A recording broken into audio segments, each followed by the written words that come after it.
was, because like today she hates Muslims more than Jews, and she's like suddenly like discovered another big assumption. I don't hate Muslims. I just think that Islam is a very toxic ideology and very. Her support of Israel is rooted almost entirely in her Islamophobia. Yeah. Her love of Israel is rooted not out of love of Jews, Sam. It's out of love of hate of Muslims. That's what. To me, that's a motto. That is not even true.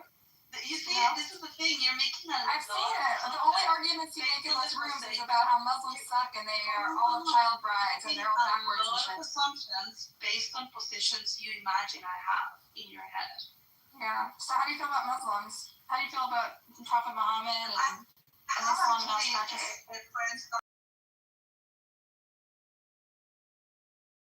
I think that Islam is a terrible ideology. And we are a danger in the West if we allow such an opposite culture to take over. That's my position with precisely, and that's why you support Israel, right? No, not at all. My support for Israel has nothing to do with it. Really? No, nothing to do with it. It's a problem. I do believe it's a problem for them, and I believe that they're an extension of the West in the Middle East, and that they uphold all the values that we stand for in the West. And I think that it's a problem because the type of motivation that is driving the attacks against Israel have got a lot to do with Islam. I rest my case. Okay, well, if that's what you heard from them. You just told me why you love Israel, and that was even if all of the ideas you have in your head about are true, then why is it that you feel you cannot engage with someone that has opposite ideas to you? I think we just got off on the wrong foot where you're like attacking me on behalf of this like pro-Israel mafia that's trying to like get me fired and dox me. First of all, you doxed me like 100 times, Lisa. No, you took part in the doxing. I have never insulted you. Doxing me. How? How am I doxing you? I don't even know who you are. I don't care who you are. Mm-hmm. It's the doxing show. I dare you. It's interesting, you guys. I dare you to show me those recordings. This is why we're gonna bring because it never happened. We need a mediator. We're gonna bring peace and unity to the East Side. Oh, I'm not fighting. We're gonna bring peace here. So what you're gonna say is you're gonna say the Palestinian people, deserve respect and safety. Self-determination. And you're gonna say nobody deserve protection and safety. You're gonna say the Jews deserve protection and safety. Just to make each other understand that you guys both can humanize, where you guys are coming from, So let's start there. I've had to live with this fucking shit my whole life, and she just discovered it like last month that she like joined the cause. She's exploiting our misfortune as Jews and Palestinians for her own clout, for her own following. Yeah, I'm a horrible person, so. You're both are a couple of charming lasses. You should be able to see past your political differences and see the common humanity that you guys have. How about we say something nice about each other, Lisa? I think you are, like, very articulate and sharp-tongued and a devastating commentary. Oh, wow. May you say something nice? I actually like the devastating commentary part. Yeah, I've always said, actually, you can ask everyone in my rooms. I hope that you have recordings of those things. I've always said that you're very intelligent and very articulate, and that it's a pity, that you don't like to spend more time with us, just like chilling and hanging out. We have a lot of people in our rooms that come to just, even if they oppose completely our views, they feel actually very comfortable just hanging out there because we have a lot of different types of conversations. Yeah. I think the room we met in was a bit more aggressive. Like, you were really coming at me for some reason, and you didn't even know me. How was it coming kind of queen bee of the pro-Israel mafia. But it was like a baby kapara room. And then when you moved on to like Econ's new posse, they're a little more chill. But when we first met, it was like a very aggressive pro-Israel, like you Nazi, whatever. I was off Clubhouse for 2 months, and then I came back. And then there was this bar cop all of a sudden coming in rooms and whatever, and you got everyone riled up. Everybody was like, "Oh, you fucking bitch, you're a cunt, just leave the fucking room, you're an anti-Jew, you're self-hating." Like, Jesus Christ, I have never seen the guys so upset at someone and so anti-someone. I was like, what did this women do to all of you? You know, because all of them, it was Daniel and BB and Jeff and Norm and even Jacob, like, he's the one of them. We just got home. Yeah, and all of them were super riled up about, you know, like, okay, I need to see who is this person. Yeah, but you joined I started listening to you and you started insulting everyone, calling them fuck cunt and whatever. I was like, no. okay, I was out there. There was a chronology, okay? Why did you join in though? You joined the mob like on day one. You were like, you capo, you. Yeah, because I didn't call you a capo. You see, you're doing this again. Like, you're actually doing things that I never did.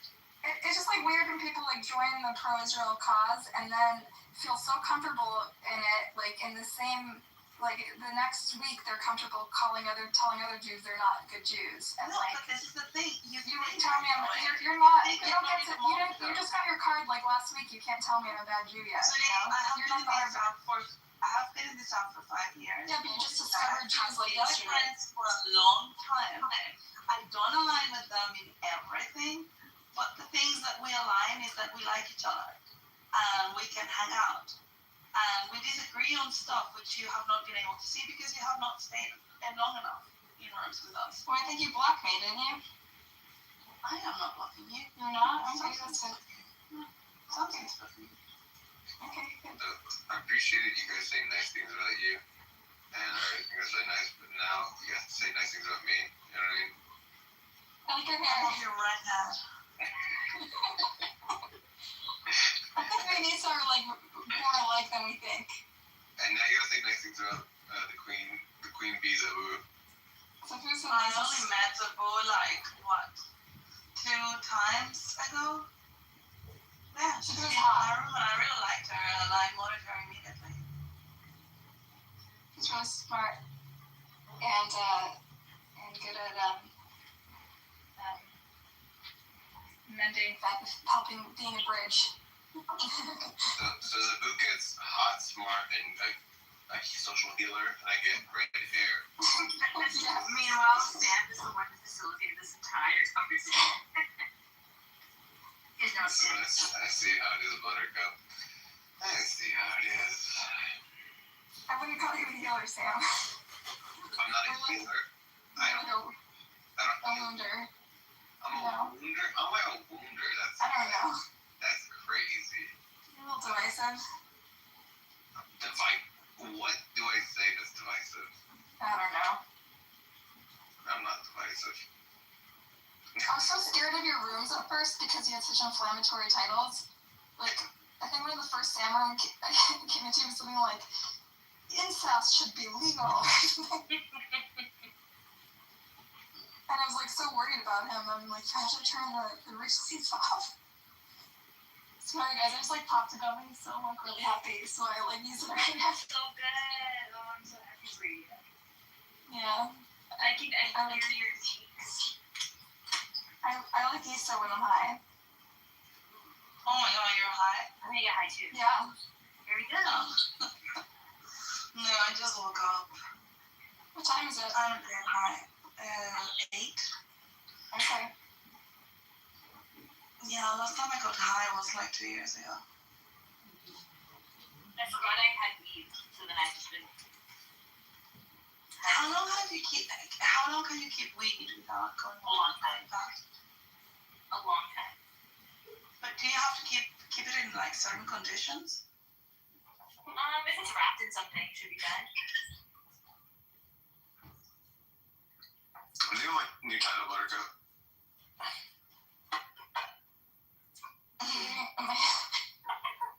My brain is like, mediating is worse than zoophilia. What is zoophilia? Bestiality. I really don't know. It's just answered. Yeah. Yeah, because I'm a woman, that's why. Chickens? You know, Listen, like guys, people that would you guys rather get fucked against your will, or would you rather be eaten by a cannibal? Those are the only choices. Your only, like human meat. I don't know. Because, okay, me personally, I'd much rather be fucked against my will than eaten by a cannibal. Yeah, me too. So, therefore, ipso facto, eating an animal worse than fucking it. QED. What? Checkmate. Checkmate. Okay, you just extrapolated that and applied it to animals. Yeah, exactly. Amazing. Checkmate. Fools. I just imagine like getting fucked against my will, and it's just like I'd rather die. Can you imagine eating another human body? So would I would have to eat the body? No, you're getting eaten. A cannibal is eating you for dinner. Oh, I don't care. Because he's gonna kill you before. Yeah, I assume if it's a apples to apples comparison, we have to kill the cannibal has to kill us before. Yes, he Yeah, does. He keeps you in a cage for like a couple months, and then he kills you and eats you. No, because now you're adding torture. Yeah, I'm trying to make it analogous to the meat eating situation. No, I mean, like, have you seen the cows here in Switzerland? They eat better than I do. Okay, not every fucking cow is a Swiss luxury cow. You know what I mean? Like, you know those little furry cows? Oh my god. Oh yeah. I have never seen one of those here. Oh my god. My buddy. Sorry. No. My buddy lives in Kentucky, and there's these like they have like horse racing in Kentucky in America, and they have certain horses that win races, and their sperm is worth like way more than gold. And these horses get paid. The owners of these horses, not the horses don't get paid. The owners of these horses get paid so much fucking money to let their horses fuck other lady horses. So this horse's job is to spend all day fucking lady horses. So some animals have it good, okay? You're in the Matrix. But Matrix. But most of them down. I have a friend that is a horse breeder, and he breeds like very nice Spanish horses in Guatemala. I live near a racetrack, and PETA's always here because there's a lot of fucked up shit that happens on racetracks. The other kind has does horse racing. Who does? The other kind. The mom of the she is my Interesting.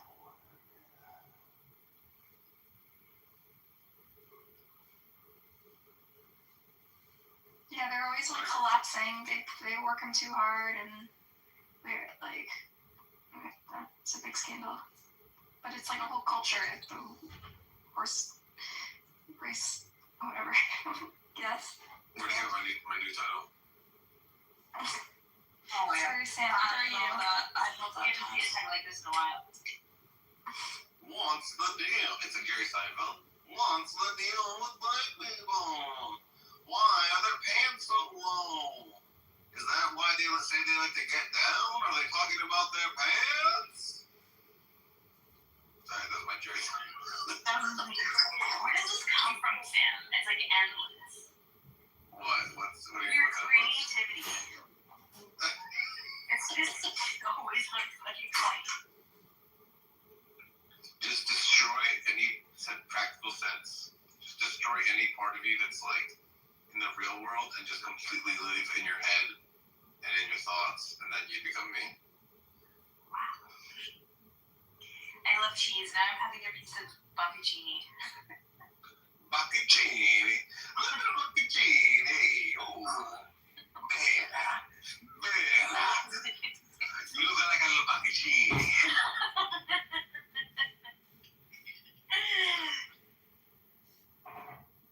My beautiful bocconcini. I want to slurp you up like a bocconcini, like a pesto with a. Oh, I have pesto.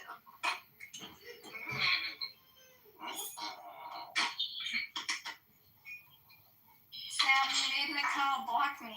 Now I can't go into Mikhail's Is that the crazy rooms anymore. Wait, how did I make Mikhail block you? They like crashed my room, and you guys, Sam and his friends crashed my room, Zabu, and they kept like pitting me against the Muslims in my room to try to get me to. Is Mikhail cynic? Yeah. Oh my god, he's so annoying. Yeah. I'm sorry you have to experience that. But what's up? I don't mind Mikhail. He has some issues. He's like a little manic. He has like bipolar or something. You're We're weird. on the longest rant ever about how we're all one. No, he's having an episode, I think. Yeah, metaphysical episode. Yeah. But it's such a performance. You think so? I think he has mental problems. Unless he has mental problems, yeah. Well, Or maybe multiple personalities, someone said. I don't know. I just, whatever it is, it feels really disingenuous. Mm. And I tried to sit in the room. Nargis was like pulling an all-nighter. I felt like in that room. She just like was there the whole time. And I was like, let me see what this is about. Because I've never really talked to him before. Or heard him speak.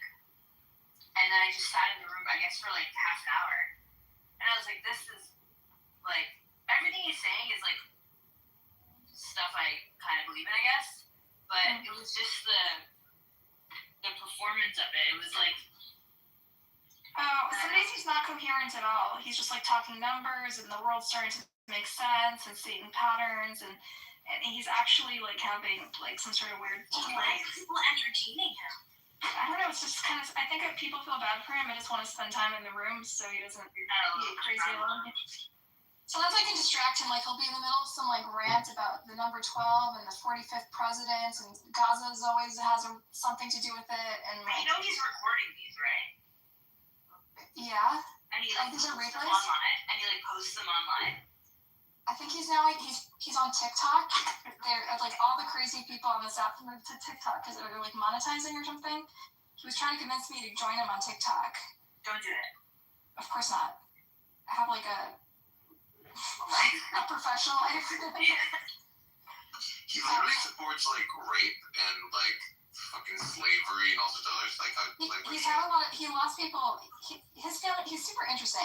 His family moved to Gaza in the optimism after Oslo, okay? And then they really thought there was going to be peace in 2 states, and then their hope was shattered. And he lives in California, but when he's lived there for a while, he's like, went to UCLA, just normal California kid. But his dad, I don't know who's in this room, but he lost people in Gaza, basically. So, Yagoda, he's this guy who worked for Stalin, running the like secret police for Stalin. He did lots of like war crimes. He killed lots of people. I just think he's an interesting guy. He's just He has mental health problems. Is what I'm saying. Like we be empathetic, be compassionate. You always find the ones with mental health problems and use them like, oh look, anti-Semites. we disagree on the appropriate response to like people who are anti-Semitic with like that are mentally ill and are anti-Semitic simultaneously. You think we should be like have infinite patience for them, whereas I think they should be just like mocked and shunned, and I don't find them interesting. I find them What do actually. you mean you invited one on stage earlier Oh my god, tonight? this is gonna be intense. No, it's fine. First off, we were making fun of them. Okay. It wasn't like, whereas you're like, I find them interesting. They're like, yeah, it's not. There's nothing interesting about them. It's just funny to make fun of them. Like, Okay. Well, listen, Nora has been trying to make amends everywhere she goes to, like, any Jew who asks, she'll be completely forthright and honest about what happened or what she thinks happened. I mean, that's, like, a different case for you to, like, just say, oh, no, you have to stay away. She's a threat to humanity. It's not, like, it feels like out of touch a little bit. Listen, I'm happy to say that Nora is, like, someone with, like, some sort of, like, schizophrenia or something like that. But Cynic Mikhail, like, when he's in his most lucid moments, he says the most psycho shit. That's true. About women, about Jews, about gays. That's true. So then, yeah, that's not interesting. He's just like a little psycho. That would be my view on the matter. Fair. I think it's like I don't know, maybe I just have a soft spot for him because once he, like, shared about the shit that happened in his family, so I just feel bad for him. Everybody has, like, shit, He also just has, like, bipolar disorder. Like, I don't know if you've ever been in, like, the rambly rooms, but it's really sad. Okay. We're just, like, pity the guy, you know? I trust you. I trust you, Erica. Welcome to the stage of Sam life. doesn't. Sam didn't even block me. He came into the room just trying to get me to insult the prophet or something so that all the Muslims would block me. Wait, what? I don't remember doing that. Like, You and like Zed came into my room and you're like, so you should hang out more in atheist rooms. because you're an atheist, like us. I know, but you guys are, because you want me to be more Islamophobic, whatever. You're based. No.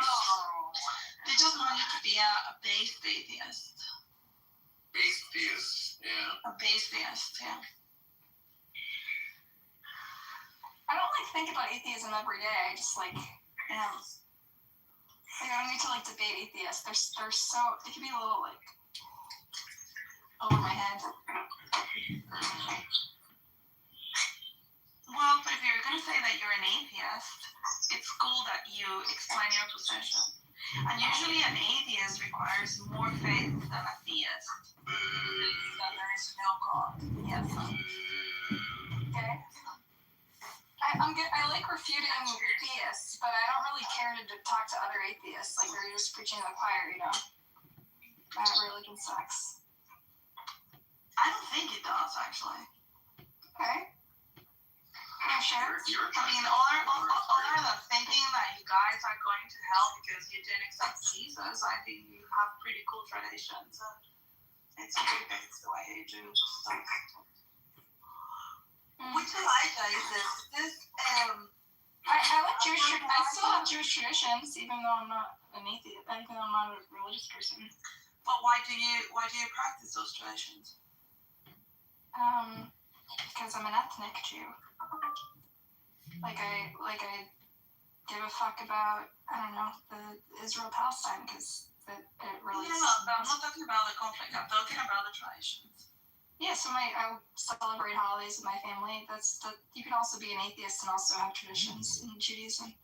I mean, all of those are tied to religion. No, who wrote this title? Oh my God! Why did you write this shit? We're gonna have black people on stage. Wait, no, it's not. I'm not insulting. I'm just. What's up with them? What's going on? Nigga, what's up with everybody? Fuck wrong with you? Why are you singling out a single What's the group? deal? Why are you singling out a group? Why are you singling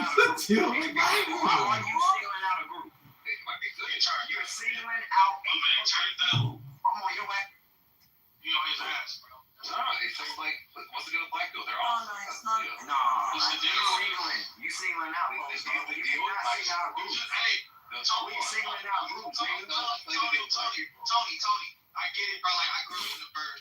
I'll tell you the deal with black people is that they're, like, really good at music and they make really good art, like the best guitarists of all time.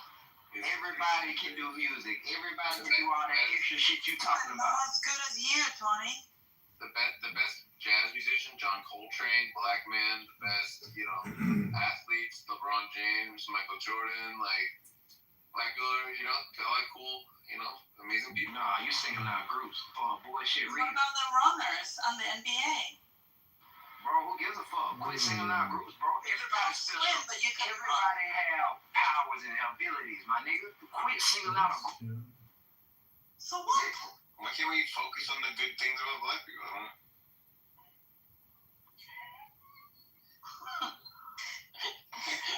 That's all for that moment. Classic.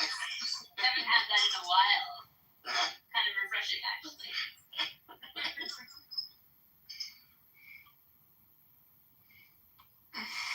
He was on my ass. On my ass. Did you ask if he liked it? Yeah. Yeah, I liked being on my ass. It was pretty fun.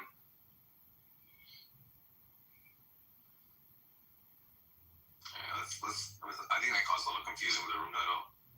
Black people are Just put what's the deal with women? Special.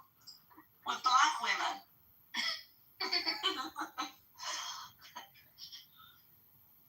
Matthew. okay. Now black people understand where I'm coming from.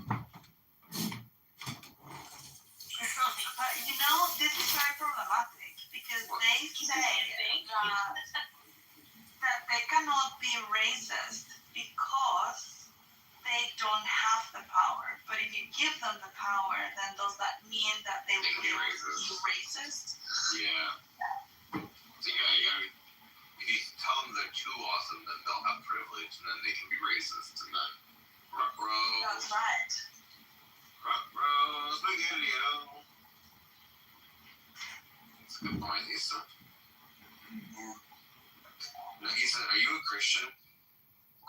I'm a Catholic, yeah. But I'm not sure where I stand with the whole. I mean, I'm not a religious person. I guess that I believe in God, but I'm not a religious person. I say always I'm a cultural Catholic, just like a buttercup. She might be a cultural Jew, you know. But because I do like Learning the terminology. all these traditions and stuff. I do them, you know. Like every once in a while, I go to church. If I go to church, I feel home. I do the sign of the cross. I pray every night. Like these things that just make me feel like home. But I don't do it because like I got faith.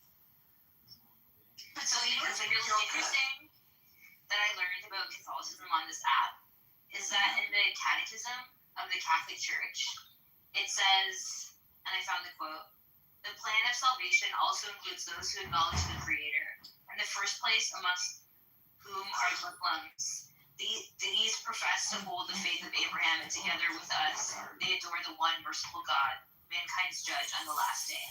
The Catholic Church accepts Muslims. Yeah, that actually might be a modified catechism. It's not. Also because the catechism, the catechism, it just means like the teachings of Catholic, right? I mean, Yeah, you should listen to the teaching. No, I shouldn't. Yes, I mean, like, why should I? I tried. So it's just like a book, you know, where they teach you and they prepare you for your first communion and things like that. But all the books are different, so maybe that one wants to be It's called just a extra book. It is just this one. Yeah.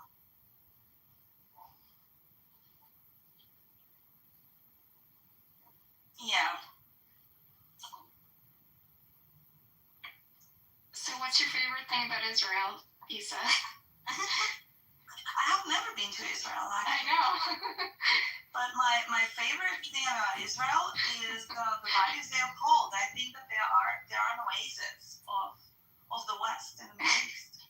It's not an oasis. It's like a bombed out dystopia. Well, that's what you think. That's not what I've been there. You haven't. I think they uphold Western values. I think that they have got, I don't know, a civilization that works.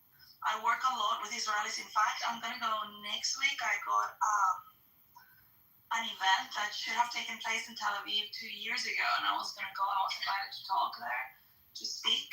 She was invited to be a guest speaker in Israel! Oh, wow. And yeah, of course, course they canceled everything because it was after that. And I was gonna meet with someone from Israel, from here in the app, and he got killed on the 7th of October. Oh, I know Kobe. Yeah, Kobe. I heard about him. And yeah, so I work with Israelis a lot. I'm going to go to this event that it's being held in Munich now, in Munich next week. And it's got all of this innovation. I mean, like, these guys are amazing. Like, the type of technology coming from there, it's like a Silicon Valley for my industry, for sports. If you hang out in that room long enough, you're gonna start to believe. I'm in the sports industry. Just You play sports? No, I'm in the business side of the people that play the sports. With the television and the advertising, but I don't work in advertising. I see this in my own life. I work with them. I've been there. She works with them. It's like a second world Well, country. the things coming out of there are amazing. Unbelievable technology. So, on the other hand, They literally did invent cherry tomatoes. Like, why? What the fuck? Why would they do that? Yeah. they just bred them to be slightly different. Well, so that's many of you genius. design that they fucking did. If you look up cherry tomatoes, they'll point you to an Israeli guy who developed that. I know, but they were invented somewhere else first. No, they weren't. You're full of They shit. invented desalinated water as well. I didn't realize that the Second Vatican Council had like 5 paragraphs on their why Catholics should get along, why Christians should get along with Muslims. That's a lot. Stop. There's so many because I just reference this one. Listen, you know what? Listen, I believe that the issue would be solved if you have, for example, I mean, if Muslims would live in the West and willing to live under a fully Western framework, that would work. They are Muslims who do that. No, they don't. They're changing things. No, Just like Christians, hold on. Just like Christians are able to live under a framework of a complete, I don't know, like Muslim and Sharia law approach in Qatar, in Abu Dhabi, in Dubai, whatever. I mean, like, Christians are able to live there, but they have to respect the framework. Because what you cannot have is two competing cultures wanting to create the rules that are completely different for each I other. can't believe people think that this clash of civilizations things is real. Like, it's so crazy that this is what's become. You don't think it's real? No, I think it's real. I think it's real in the sense that there are small groups of people who wish to have a clash, but in reality, most people don't actually clash. Well, I'll tell you how our Christmas markets go this year.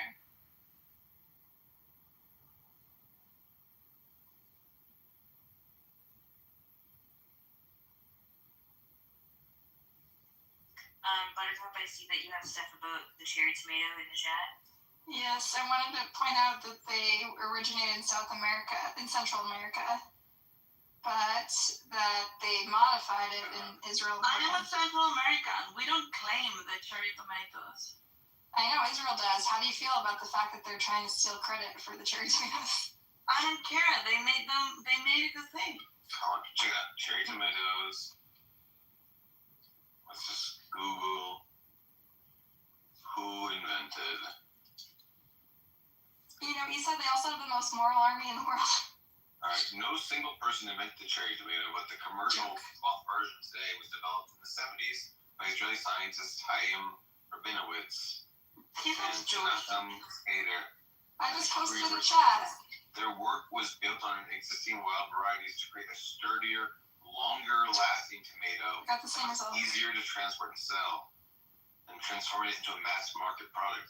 Yes, but they made a sturdier. They made the. If your tomatoes I are. know, but the talking point is that they invented cherry tomatoes. It's an exaggeration. They did not invent them. Exaggeration. They didn't invent them. They just modified them. They fucking made it so that you could transport them without them fucking getting all fucking wrinkly and saggy and shit. Like, you like a crisp cherry tomato. You don't want a fucking gooey fucking cherry tomato. Yeah. And they fucking developed that. It discredits the propaganda machine when they exaggerate the cherry It's tomato. not fucking propaganda. It's fucking. Okay, change them a little bit for the product to be viable at all. I understand. Like, I'm trying to think, like, oh my god, they All took a yo-yo the and they... citruses are modified. None of them are regular fruits. I'm trying to think of a good example of this where, like, a small modification made it so that you could be viable at all as a thing. There's gotta be other examples of this. Like, there were things like bicycles that existed before the axle was put on them. Like, you could sit on the seat and move your feet to kick along on the two wheels, and it was fine. You could get all around that way. Then as soon as you put the chain and the pedals on it, then the fucking bicycle became like the fucking thing that it is today, and became like a real game changer. So it was a small modification, adding the fucking chain with pedals, but yet it was like basically entirely necessary for the thing to be the thing it is. Yeah, but he didn't say, "Oh, I invented bicycles." He invented a chain. Oh my god. You wouldn't claim to invent bicycles if you just invented the chain. Well, it depends what they Well, call without a the chain, thing. there are no bicycles, right? It depends what they used to call the thing before the chain got on it. Because if the thing was called like a whirly-girly or some shit like that, and then you put the chain on it and they call it a bicycle, then yeah, you did invent the bicycle. Yeah, that's true. Like, somebody had the idea of bringing all these stuff together and create something out of it. You don't need to invent every single piece of it. We're just making fun of the silly things that, like, Not silly. It's not silly. Do you eat cherry tomatoes? It's like, I know, but all this stuff doesn't matter, It's just Well, like, it what are we matters just to saying? me. Jews are Now I superior, think and so they very deserve a small state, tomatoes and their are crimes bad. don't matter? Like, I don't even understand the function of these talking points. But they have high tech and embed cherry tomatoes. We need them in the Middle East to be a beacon of democracy and civilization. No one else in the area is inventing cherry tomatoes.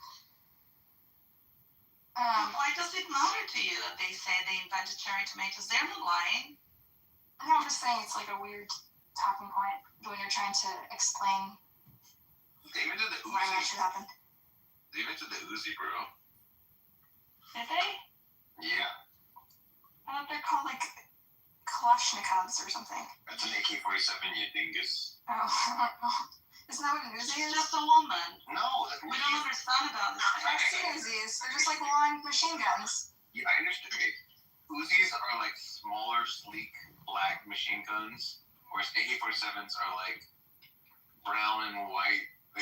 Assault rifles. AK-47s are what you see in Afghanistan as like the fucking guys on fucking Humvees, whereas Uzis are more sleek looking. I got it. Okay. So now do you concede on Israel? Yeah. They did invent cherry tomatoes. You called Israel like a bloodbath. Yeah.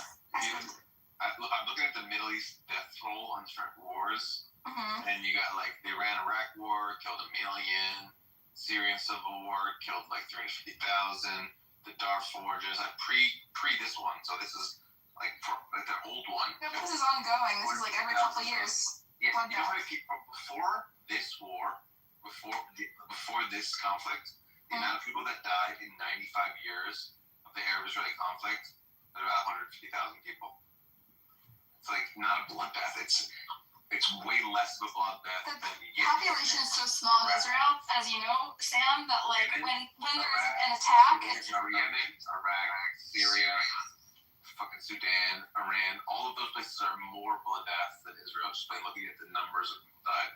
I mean, I'm not only looking at it from like regional stability or whatever, or like Palestinian casualties. Also, for a small population like Israel, like when there's a war, it takes a really, really significant toll. It's like, and it's been sort of escalatory violence. So every war is a little worse than the one before it, and it doesn't seem like this peace deal is getting them any closer to de-escalating. So I think if the pattern continues, it's going to the violence will continue to escalate.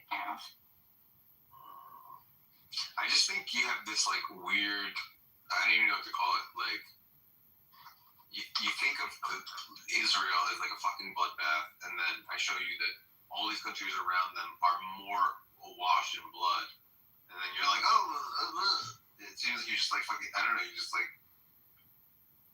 So I'm also upset about what happened in Syria. I'm also stressed out about what happened in Sudan. I'm also stressed out about what we did in Iraq and all the war crimes our country did.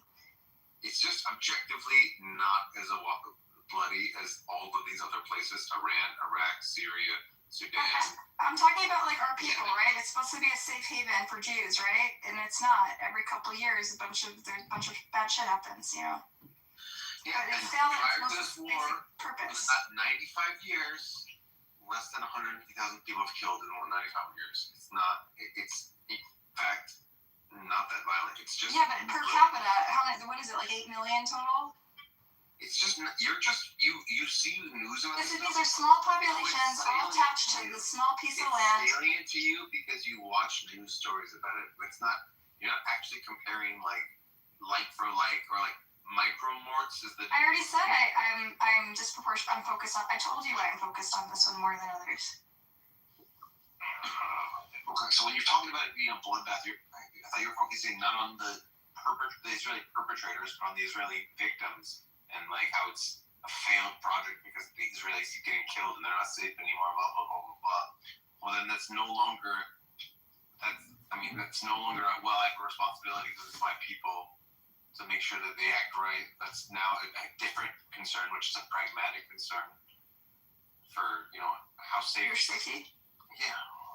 Yeah, why can't both be true? Why can't I also wish for Jewish safety and also think that as privileged American Jews who support Israel for its entire history, we have maybe a teeny weeny, it's okay for us to weigh in, Or maybe we have an obligation to weigh in because they are so in their own propaganda bubble and don't understand what they've just done, I knew this friend of mine. So you think you know better what an Israeli? His dad was a firefighter. He's stay out of this one. No, not really better. So you think you know better what an Israelis stand for than the Israelis? I had a friend whose dad was a firefighter, and he just kept bringing up to me the dangers of fucking fucking house fires. And like, don't go to sleep, smoke a cigarette, and don't. He wasn't giving me any fucking advice. And I was like, bro, yeah, you see house fires all the time, so you're focused on it. But like, no, it's not actually very likely that what's gonna kill me is a fucking house fire. It's gonna be like a heart attack, or me driving into a car accident, or some stupid shit like that. Mm-hmm. And so it's just like people, what they see is what's salient to them, and what that makes them think that what the dangers are. And so there's a danger of you, Buttercup, being so obsessed with this topic, and you sort of over exaggerate the danger and the sort of insignificance of it compared to other things. Do you think I'm too compared to other things, as in other genocides? Well, I don't even think I think none of this shit matters compared to like malaria. Yeah, but our money goes to fund these bombs that go in densely populated areas, and also, I don't know, as Ashkenazic Jews, all my grandparents ended up here and not there by accident of fate. They just happened to miss the boat to Palestine, so then they end up in America. Like, I feel like whether we like it or not, we have like emotional connections. Emotional damage! And it's well-being, right? I would just recommend you look into the effects of the altruism movement. And they focus on what issues are in the world are the biggest issues that affect the most people, and they try to be very methodical in calculating exactly how many life years are saved by different things, and there are all sorts of things in the world like schistosomiasis, malaria. Are you trying to give me an anxiety attack? I have listen. This is also from a geopolitical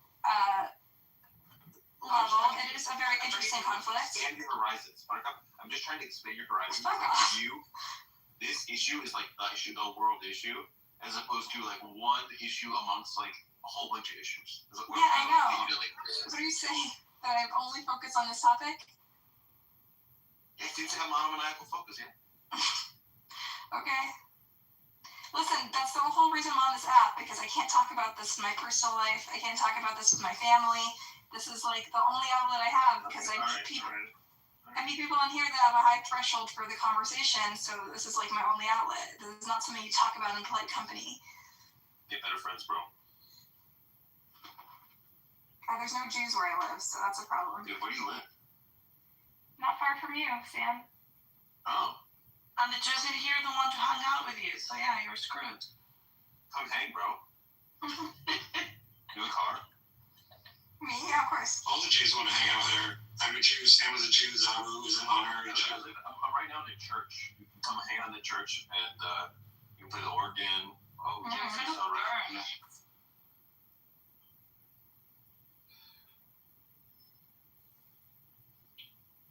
Yeah, the half moon cookies were a giveaway.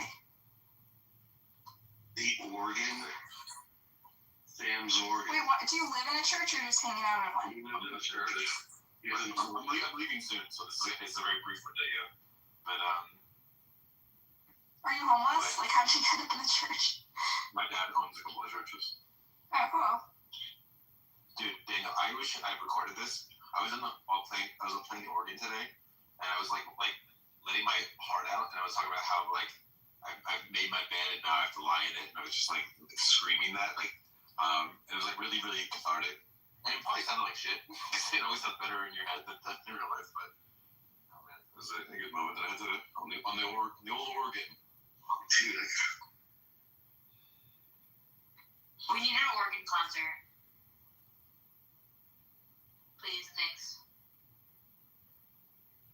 At some point. The pro tip for all of you: the black keys are all in a pentatonic scale. So they all sound good playing with each other. So you can just play any of the black keys together and don't touch the white keys, and it will sound good. And you can pretend like you play the piano and make it sound good. You're like, oh, I didn't know you played the piano. It's just like a quick hack. I don't know why it's not coming out. Sam, you should go to a website called hackertyper.com. Sounds very familiar. Sorry, hackertyper.net. I've seen that. That's funny. Is this a trouble title? What? Have you finally come over to the right side? Yeah. Okay, I mean, after you got Jimi Hendrix and you got Michael Jordan, you got fucking Martin Luther King. Like, how are the other races? In time, you got Imhotep, Gnarly Lines. You're trying to claim King Tut, brother. I would say maybe that evidence. I would say the Jews maybe are a close second, but we learned from another fellow earlier this evening in the room that we're all going to be killed. So it's kind of moot. Yeah. Mark, did you hear my argument for also? So Jews, if you're a Christian, the best human ever is Jesus, which is a Jew. Well, if you're an atheist, the best person ever is Fritz Haber, who's also a Jew. So, you know, you got kind of either way, Jews get the dub, you know? I'm the best person. What if you're an extremely racist Jew? Who doesn't like the agricultural innovations that were made possible by the Haber-Bosch process? Sure. Oh my god, Mark is so funny, yeah? You're so funny, Mark. I really appreciate you. Thank you, Zone. We'll circle or like it. Now, if you're a Muslim, the best person ever is Muhammad, but like their opinion can be just hand waved away because of like, you know, Sophia, Maria, and Aisha and stuff. So, Even if you're not in the running, surely you agree even if you're not a Muslim, surely you agree he's in the running. Like, no. He may not have been like the sort of seal of the prophets, but he was basically the perfect balance of all attributes, like the perfectly just guy, Green eggs. the most articulate guy, the most charismatic, the greatest warrior, etc. The perfect balance of all, like the perfect golden meat. I don't think so. I mean, I think he's pretty on the right thing here. But like, conquer the Persians, like the Romans, like that's pretty impressive. His political acumen, I'll say, good job with that. It's much to be desired.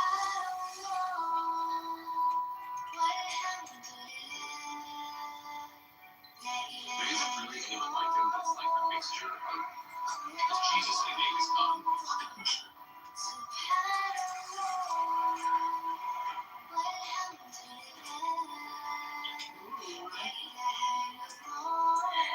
Water throat actually.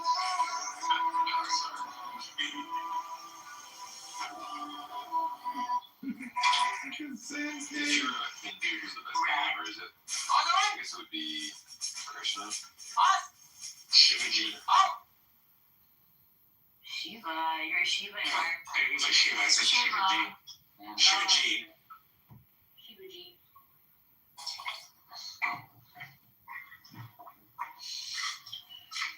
Wow. Can I get mods for maybe 5 seconds? Oh, breaking me down. No one.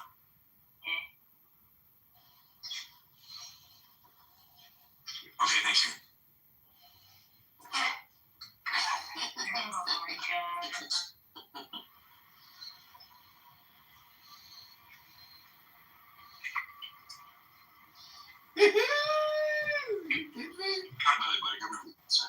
Never mind that.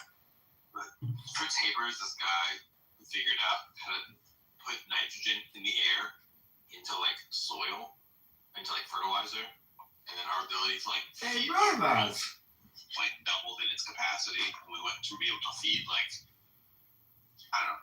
People say that 1 billion people or more are alive because of this invention. So And then the Green Revolution happened, and people died. well, really, it's really the stolen agricultural technology from the Americas and Africa that fed the world, pretty much. I mean, I don't think anyone figured out how to take nitrogen from the air and put it into fertilizer before this. Who domesticated potatoes? Corn, the yams.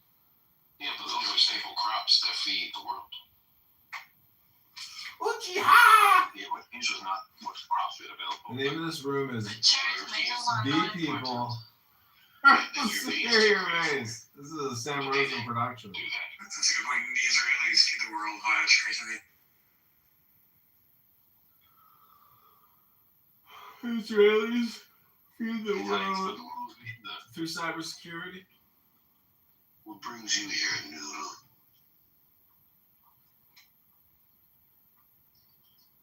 I don't know if you guys heard this, but here's a really good idea. So we have this Christopher Columbus controversy. We replace Columbus Day with Frank Sinatra Day, so the Italians are still happy. And then we just have a separate day, which is Indigenous People Day, so the natives are happy, and then everyone wins. We don't have to have a fight about it. It's kind of just a win-win situation. Sam Rosen, president. In my country, we call it the race day. The race as in like black race, white race, mine race. We call it the race day. And yeah. Maybe we could have like, during this day we could have like competitive sports matches, like which we sort of, we root for our team like a war, and we can call it the race wars. Some sports would be pretty competitive, like mixed martial arts would be pretty competitive. But there's other sports where we just. I think if you tried to like genuinely channel xenophobia and racism into sports, it would probably be wildly popular. We kind of already do that a little bit. Like white people enjoy rooting for Larry Bird and Nikola Jokic, and black people like rooting for Floyd Mayweather and stuff like that. Yeah, for sure. But if we just regimented it so that there was like a black team and a white team, I think a lot of people would tune in to do that. Yeah, that's true. It used to be that white people would do really bad, but right now, two of the best players in the league are Luka and Jokic. So like they're actually the white versus the black team might actually be competitive. Yeah, but the problem is it's going to be European whites. If you did American whites versus American blacks, American whites can do that. Yeah, but why would you leave? This is the race wars. This is not the American race wars. Okay. No, but the point is like, basically the best NBA players, they may be white, but they're all European white. Yeah, but they're white. So what? I I mean, come on, there's a big difference between an American white and a European white. They're like practically different species. Yeah, you should Google the Chimera meme. I think it will illustrate vividly the race differences between so-called American whites and European. Issa, have you heard of something called like the cosmic race, or is that obscure? No, I have never. I heard The that cosmic race? in Mexico, there's this idea that like because Mexicans are like a mixture of like white people and Native people and Black people, that they've like fused to become like a universal race. That's like that's like the best race, like the joining of all races together, which is like the cosmic race. No, I have never heard of this. But actually, really, also Black people, we don't have a lot of Black people in our countries. That's true. I'm not surprised by that one. Brazil has lots of Black people though. Yeah, they're Black. Well, yeah, I don't know. There are certain areas in Latin America with Black people. That's where they would put the slaves that they would bring from Africa, like Belize, for example. Belize was before from Guatemala, and there is a very specific culture there. It's called Garifuna. And yeah, it's like this mix of African with Mayan, and I don't know, it's like really cool. And only there you will find that culture. That's cool. I didn't know that about Belize. Yeah. You find there like a blend of Mayan and African, like in food, in music, clothing. It's I have a big stereotype in my head about Belize being particularly beautiful, but other than that, I knew absolutely nothing about it. You're from South America? me. I'm from Guatemala. Yeah, that's Central America. But yeah, I take some. I'm mixed up. You guys killed a lot of the Black people there. No, we didn't have a lot of Black people.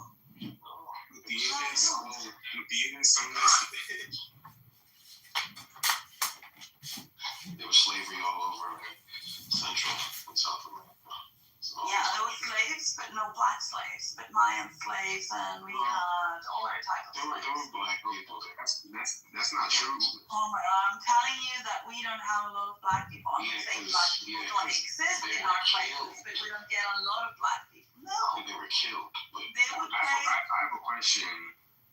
Issa, are you of Criollo descent by? No, I am a mestiza. In fact, my mom is Spanish, 100% Spanish. They immigrated from Spain to Guatemala, and then she married a Guatemalan, and she had me. Peninsular descent.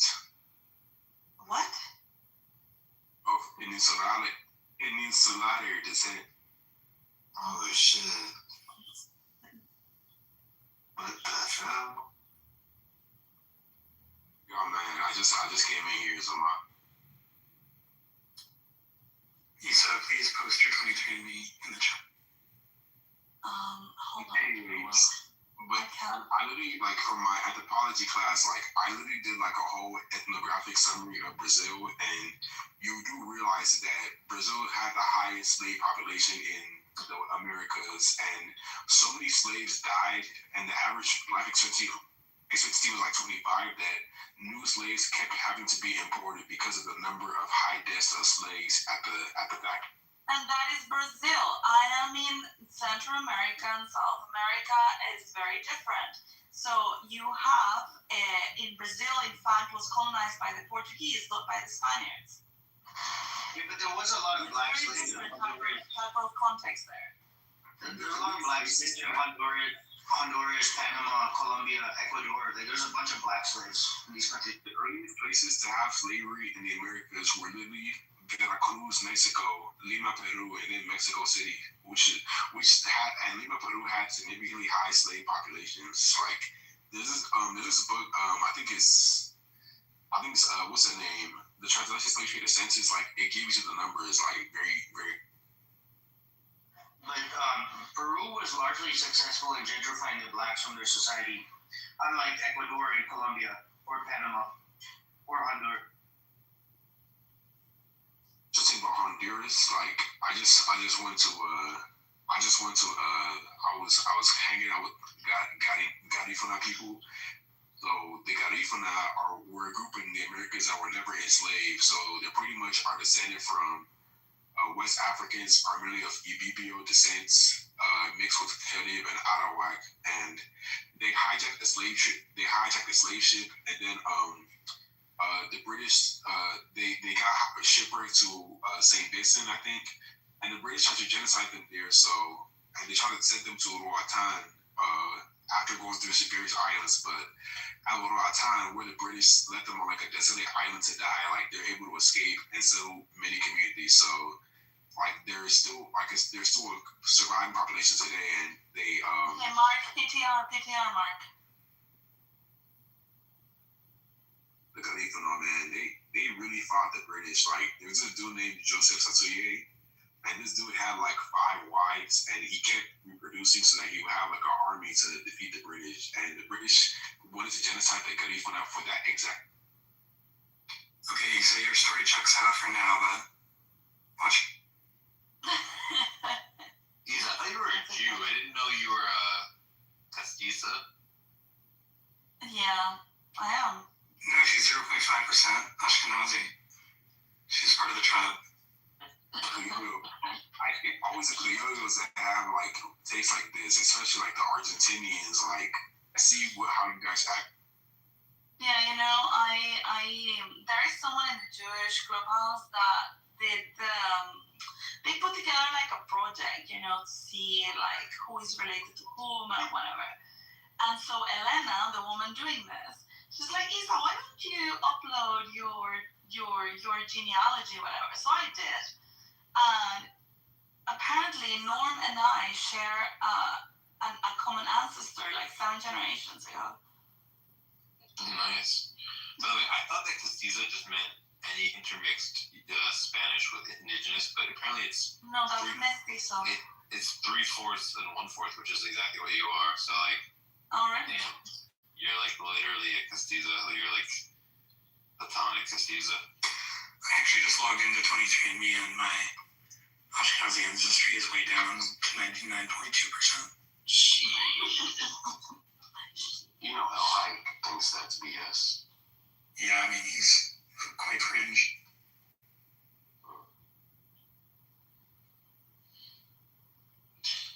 Mark, have you ever played Cookie Clicker?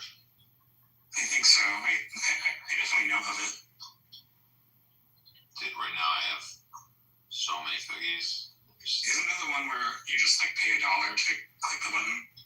No. You click the cookie to get cookies, and then that causes you to be able to buy grandmas and farms and stuff. Oh, so is it just a generic idle game? Yeah. Okay. Yeah, I've played many idle games.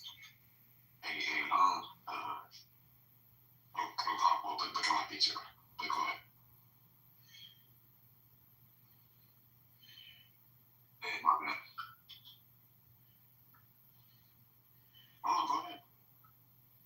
So y'all know that during like the 1800s, like since Mexico had a revolution, like it banned slavery.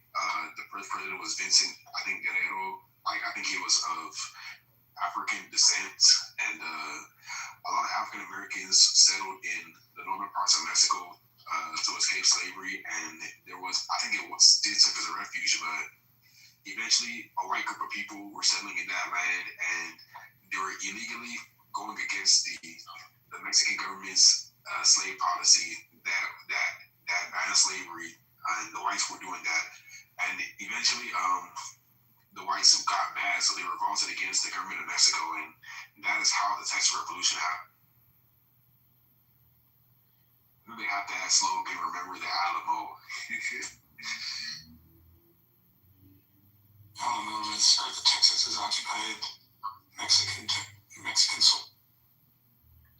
And really the reason for why there was a Texas Revolution was to hold slaves. Like that was the reason. Like, you know what I mean? Child, I'm gonna let you enjoy your little fun. Yeah, let the terrorist stay. Don't kick him out. Let the terrorist. Well, Do you think that Jesus was black? No, Jesus was Jewish, but Jesus is a universal figure, so there's nothing wrong with depicting him as black.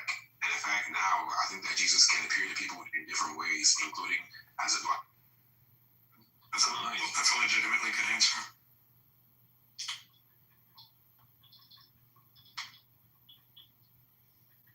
Damn, do you have a defeater? That seemed right to me.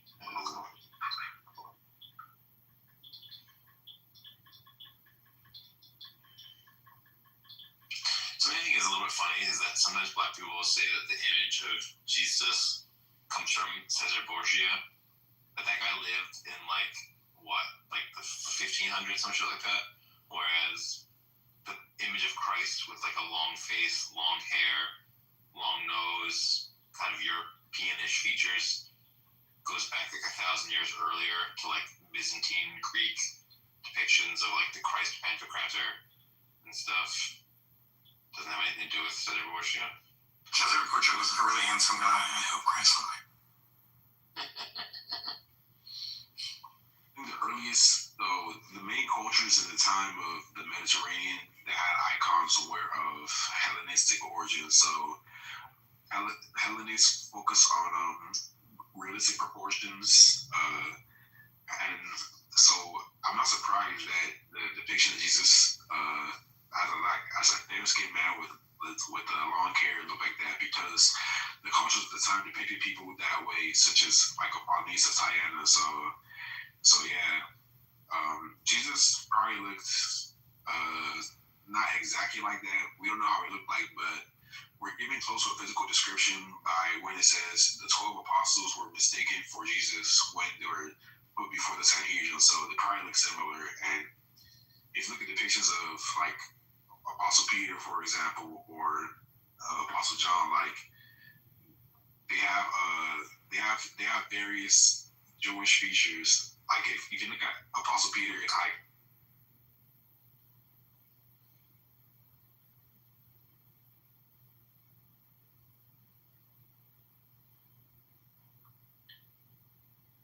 What's good, family?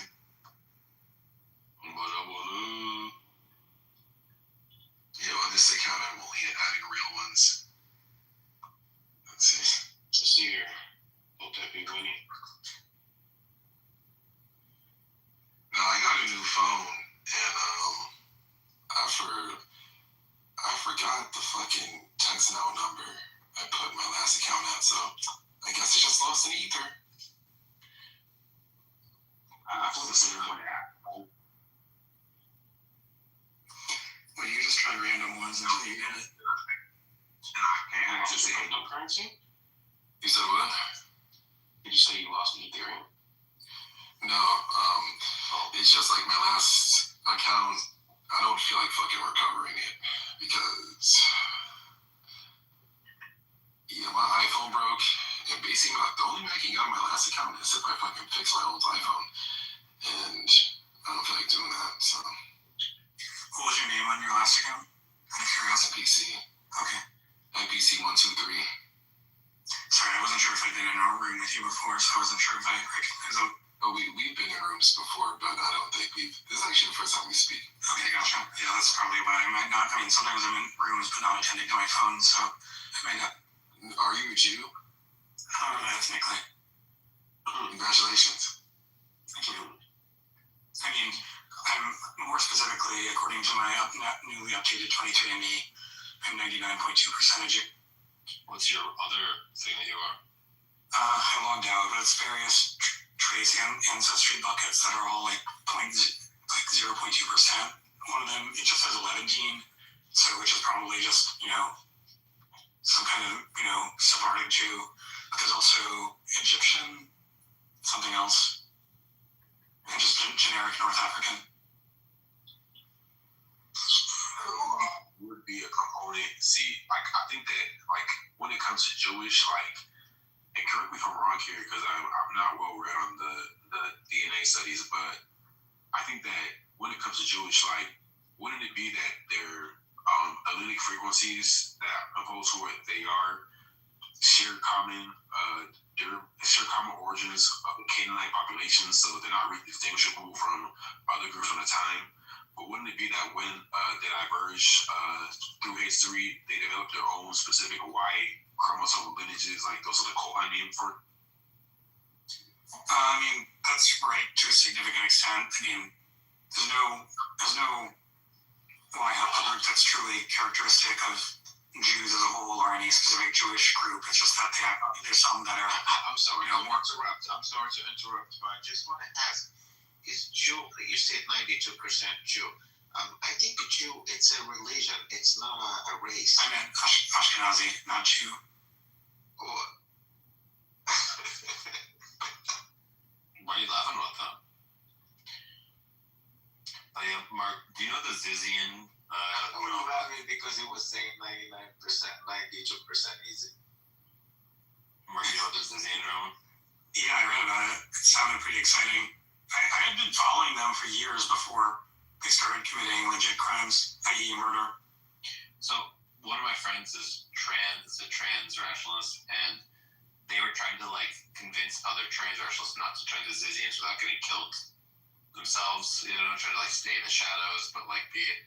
And I was just trying to tell my friend, listen, if there's a kind of person that wants to join a murderous cult, you shouldn't put that much effort into stopping them. If one of my homies wants to join Hamas, if you're the kind of person that wants to join fucking Hamas, then fuck off. I don't know. So that was my advice to my friend. But anyway, I told you that because I want to tell you this, which is their trial is now happening. Holy shit. I want to read the transcripts from the trial. Wow, those are going to be complete gibberish.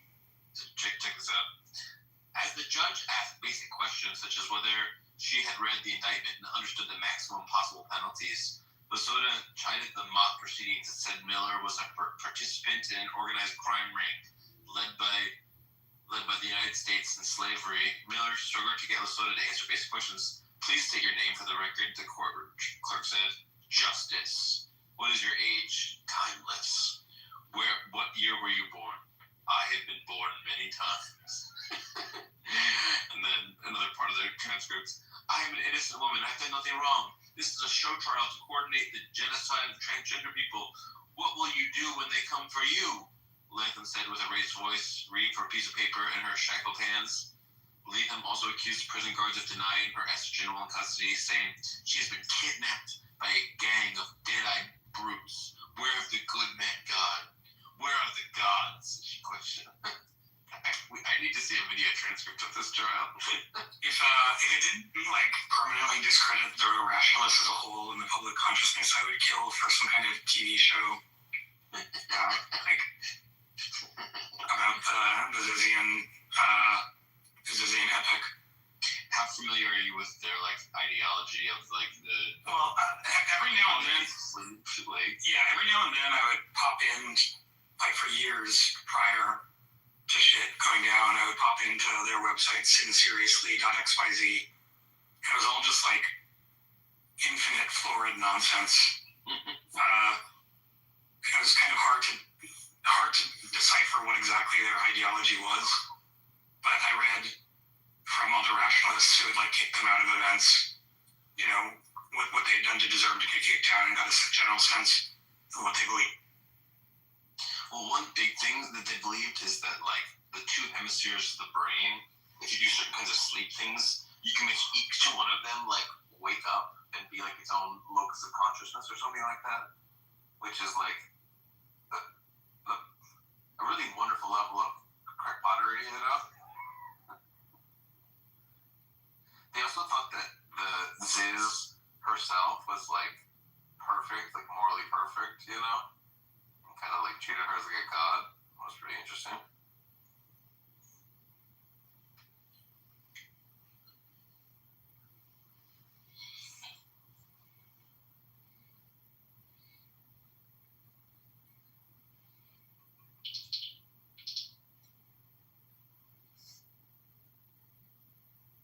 Do you know where we left off? Yeah. Let me just get it. We are on, because I read one the other day to you. We are on page 4. Page 74. Chloe the Clown has your name all over it.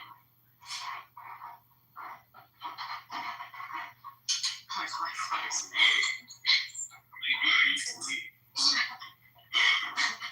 I moved it in the running tab. Oh, now my dryer's done. I moved the carpet a little bit so you can You there, Daniel? Yeah. Would you like me to read it? Yeah, we're gonna read the desk prompts. This one looks really scary. Yeah, the nose on that guy. What are we talking about? A Light in the Attic, Shel Silverstein. Oh, wow, yeah. I remember that one. We've been reading poems to each other. I'll tell you the story of Clooney the Clown, who worked in a circus that came through town. His shoes were too big and his hat was too small. But he just wasn't funny at all. He had a trombone to play loudly silly tunes. He had a green dog and 1,000 balloons. He was floppy and sloppy and skinny and tall. But he just wasn't funny at all. And every time he did a trick, everyone felt a little sick. And every time he told a joke, folks sighed as if their hearts were broke. For every time he lost a shoe, everyone looked awfully blue. And every time he stood on his head, everyone screamed, "Go back to bed." And every time he made a leap, everybody fell asleep. And every time he ate his tie, everyone began to cry. And Clooney could not make any money simply because he was not funny. That's so sad. I know. Is the next one more of it? Yeah, it's the continuation of the same one. One day he said, "I'll tell this town how it feels to be an unfunny clown." And he told them why he looked so sad. And he told them all why he felt so sad, felt so bad. He told of pain and rain and cold. He told of darkness in his soul. And after he finished his tale of woe, did everyone cry? Oh, no, no, no. They laughed until they shook the trees with ha, ha, ha's and he's. They laughed with howls and yells and shrieks. They laughed all day, they laughed all week. They laughed until they had a fit. They laughed until their jackets split. The laughter spread for miles around to every city and every town, over mountains, across the sea, from St. Tropez to Mont-Saint-Denis. And soon the whole world rang with laughter, lasting till forever after. While Clooney stood in the circus tent, with his head drooped low and his shoulders bent, and he said, "This is not what I meant. I'm funny just by accident." And while the world laughed, Clooney the Clown sat down and cried. Oh my god. Shel Silverstein, A Light in the Attic, Clooney the Clown. Oh my god. That's so sad. That's so sad. That's brutal. Imagine reading that to a kid. Oh my god. No, but that's what we were giving as kids. I know that's They were like, all right, look at this. wild. You know what's up, Okay. Professor? Oh my god. Trying on clothes. I tried on the farmer's hat. Didn't fit. A little too small. Just a bit. Too floppy. Couldn't get used to it. Took it off. I tried on the dancer shoes. A little too loose. Not the kind you could use for walking. Didn't feel right in them. Kicked them off. I tried on the summer run. Felt good. Nice and warm. Knew it would. Tried the grass beneath bare feet. Felt neat. Finally, felt well dressed. Nature's clothes just fit me best. Wow. Wow. Fuego. Thank you. Would you like to do another? Sure. Thank you, sir. Yeah, you can tell to your knickers. Y'all get some after. Oh, 800 pairs. They're all washed, they're all clean. Chrome. Shapes. A square was sitting quietly outside his rectangular shack when a triangle came down, kerplunk, and struck him in the back. I must go to the hospital, cried the wounded square. So a passing rolling circle picked him up and took him there. Oh my god! Oh my god, the triangle, the square, and the circle are friends. Oh So my god, cute. that's epic. Oh my god, oh my god. Sam, are you there?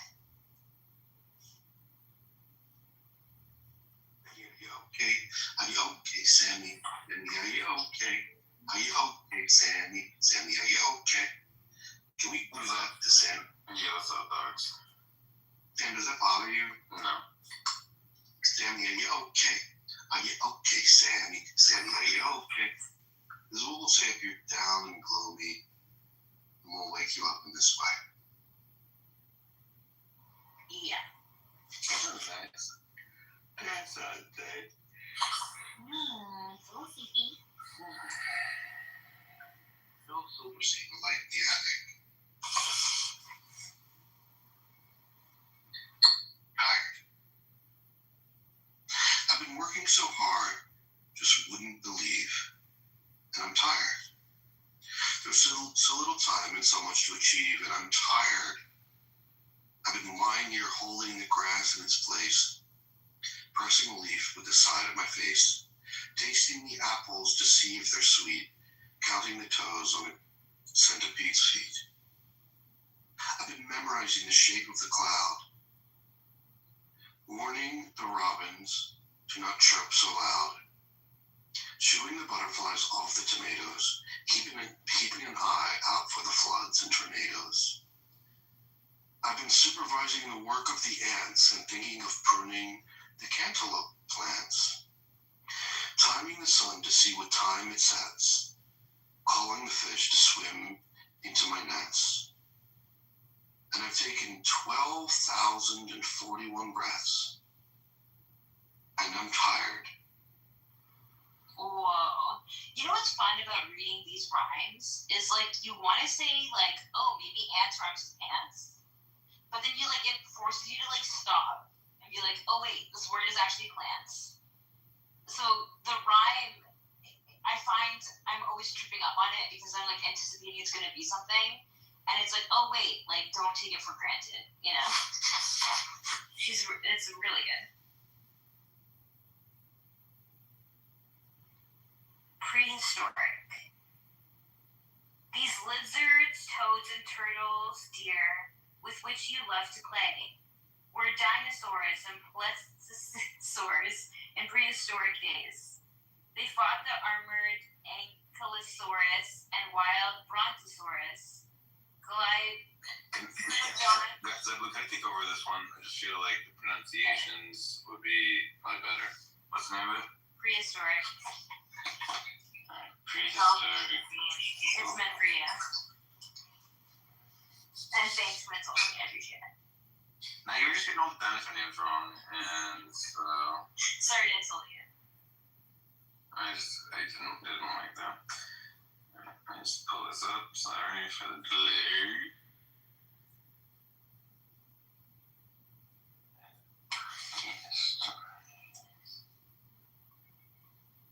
Oh my god, where's the lyric? Where do you guys find the lyrics for this? PDF, A Light in the Attic, Shelves of Silverstein. It'll come up as an Internet Archives document. I see.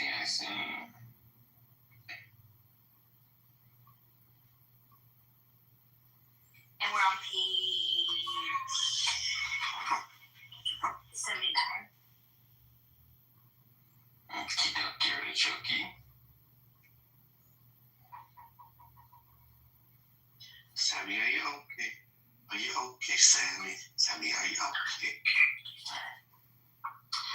These lizards, toads, turtles, deer, with which you love to play, were dinosaurs and plesiosaurs in prehistoric days.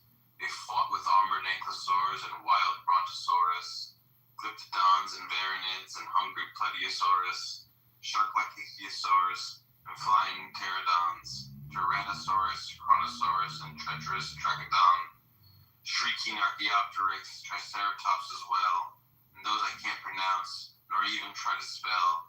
But anyway, they slowly turned to lizards, turtles, and snakes, and all the brave and wild prehistoric people. They turned to us for goodness sakes.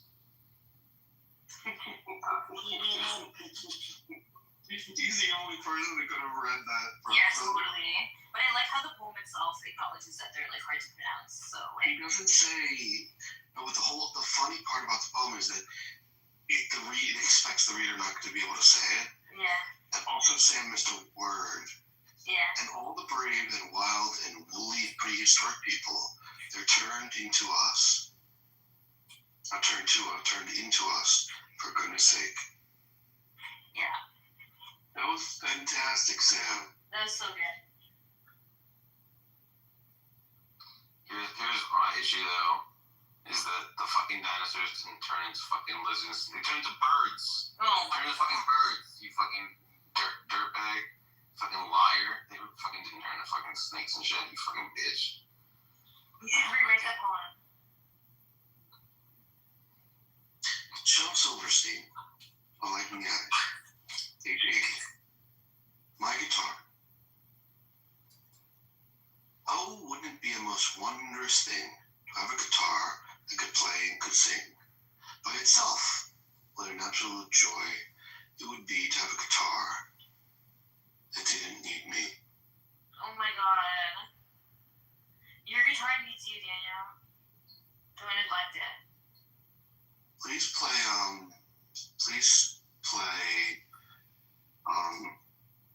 Spelling Bee. This one really struck my mind as a boy, and I don't know why it was given to us. I think it was sometime in the second grade. But I remember seeing these butt cheeks.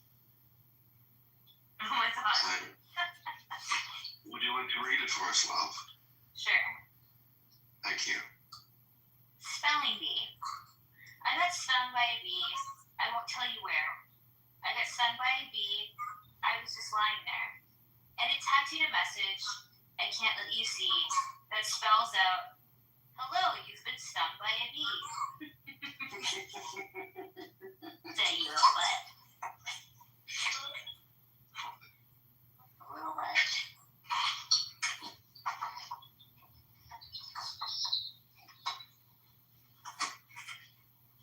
Sam, do you want to read one? Sorry, Daniel, what? Daniel? Sammy, are you okay? Are you okay? Sammy, are you okay? What do I want to read? Page 82. Always sprinkle pepper, page 82, a lightning addict. Always sprinkle pepper in your hair. Always sprinkle pepper in your hair. For then if you're kidnapped by a wild barbazoop who sells you to a ragged hag, wants you for a soup, she'll pick you up and sniff you, and she'll sneeze, achoo, and say, my tot, you're much too hot, I fear you'll never do. And with a shout, she'll show you out, you'll run away from there, and soon you'll be safe at home, sitting in your chair. If you always sprinkle pepper in your hair.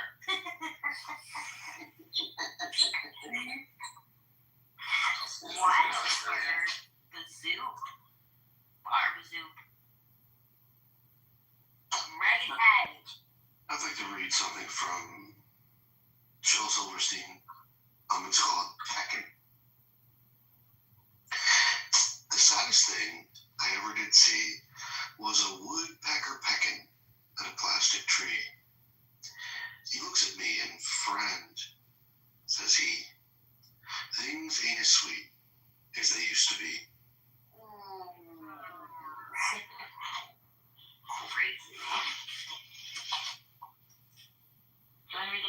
know? Yeah, I got all there. How are you, bro? This is called Turtle.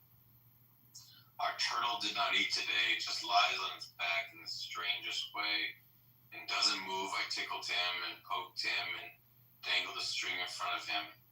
But he just lies there, stiff and cold, and sort of staring straight ahead. Jim says he's dead. Oh no, say I. A wooden turtle cannot die.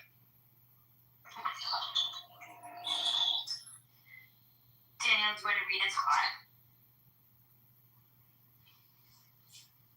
Okay, I'll read it. It's hot. I can't get cool. I've drunk a quarter of lemonade. I think I'll take my shoes off and sit around in the shade. It's hot. My back is sticky. The sweat rolls down my chin. I think I'll take my clothes off and sit around in my skin. It's hot. I've tried with electric fans and pools and ice cream cones. I think I'll take my skin off and sit around in my bones. It's still hot. Oh my god. I want to read the last one. It's hot. It's hot. Well, looks great to Elder Tyre here. Brother, you are a special guest, and your presence here is most honored. Thanks for being with us, brother. Thank you. This is a great topic. Great topic. Yes, I must agree with the topic. Black people are superior race. I believe so. I definitely believe so. What makes you think so? Well, if we look at 500 years of lying history, then obviously we would say no way. But if we look at true history, then we would say yes. If we look at ruling the earth almost 3,000 years before Caucasians was even any significance, then we would say yes. Historically, if we look at the Egyptians, which Caucasians have been known to lie about in whitewashing, say that they're Europeans, and Napoleon shot the Sphinx head noses off because it was too Negroes, and then if we look at the Jews, David, and whether you believe in the story or not, you see they're dark-skinned people. And if we look at history from the first beginning, then we would say for sure. But if we look, like I said, if we look at lying history, then we would say, nah, that's crazy. Thank you for that. Do you think that even though we are flawed and we failed and are inferior, do you think that we're still worthy of your love? Oh, he left. He said his piece and he left. It's a shame. I feel like we could have learned a lot from him. What is superiority?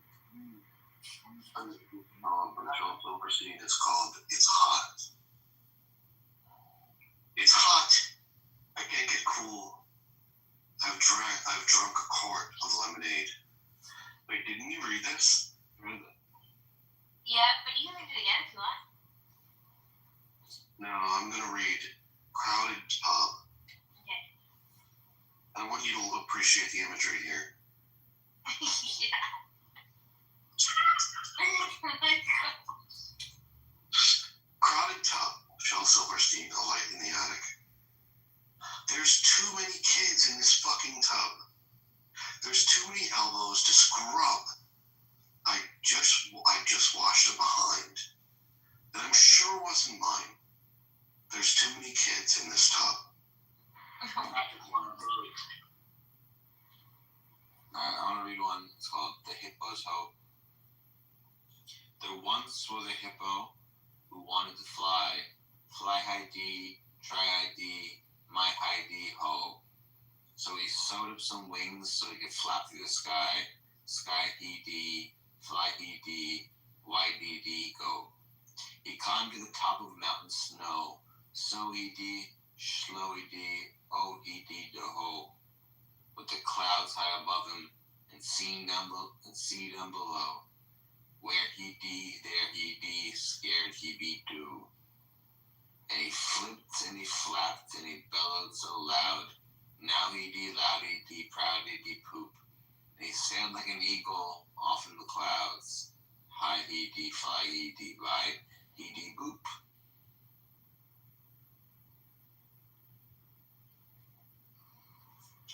Keep going.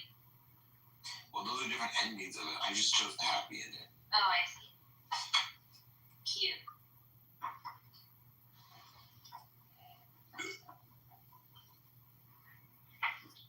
I'd like to read What If. Last night,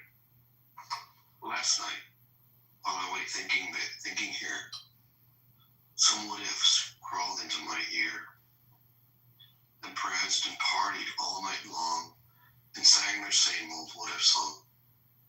What if I'm dumb in school? What if they've closed the swimming pool? What if I get beat up? What if there's poison in my cup? What if I start to cry? If I get sick and die? What if I flunk that test? What if green hair grows on my chest? What if nobody likes me? What if a bolt of lightning strikes me? What if I grow taller? What if my head starts getting smaller? What if the fish won't bite? What if the wind tears up my kite? Tears. What if the wind tears up my kite? What if they start a war? What if my parents get divorced? What if the bus is too late? What if my teeth don't grow in straight? What if I tear my pants? What if I never learn to dance? Everything seems swell, and in the nighttime, what if strike again? Ooh, anxiety. Can you read Sour-Faced Anne for us, Professor Zabine? Sure. Sour-Faced Anne.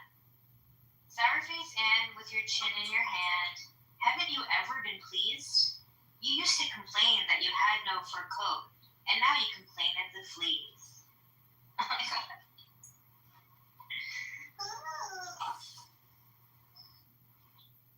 Yeah.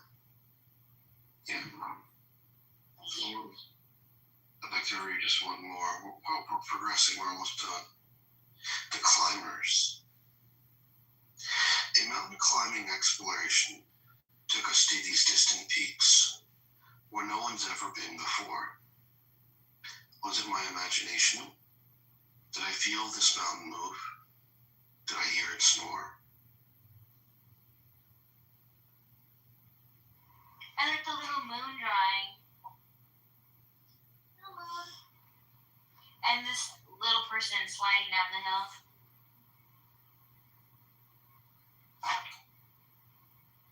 How many pages does your head have? 350,282.4. No, I mean like of the actual. And it is. What? It's Amazing. editor's cut. Sam, do you want to read the next one?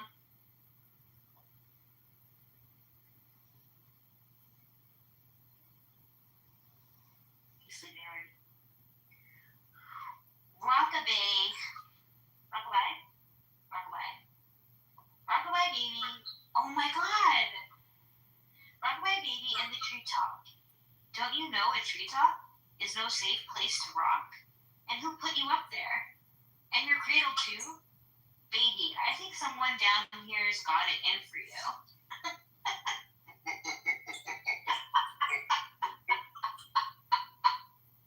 Imagine saying that to your kid. Oh my god. It's not like we imagine saying it to our children. The little boy and the old man. Said the little boy, sometimes I drop my spoon. Said the little old man, I do that too. The little boy whispered, I do that too, laughed the little old man. Said the little boy, I often cry. The old man nodded. So do I. But worst of all, said the boy, it seems grown-ups don't pay attention to me. And he felt the warmth of a wrinkled old man. I know what you mean. to the little old man. Wow. That kind of reminds me of what we were reading before. That old man. When was it? Huckleberry Finn or something? The Ernest Hemingway book?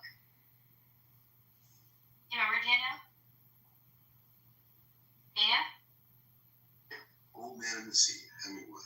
Old Man in the Sea, yeah. It's very sad to neglect such a wrinkled old sad man. Yeah. Would you like to read one, Professor Zabi? This one's called Surprise! My grandpa went to Myrtle Beach and sent us back a turtle each. And then he went to Kathmandu and mailed a real live cockatoo. From Rio, an iguana came, a smelly goat arrived from Spain. Now he's in India, you see. My grandpa always thinks of me.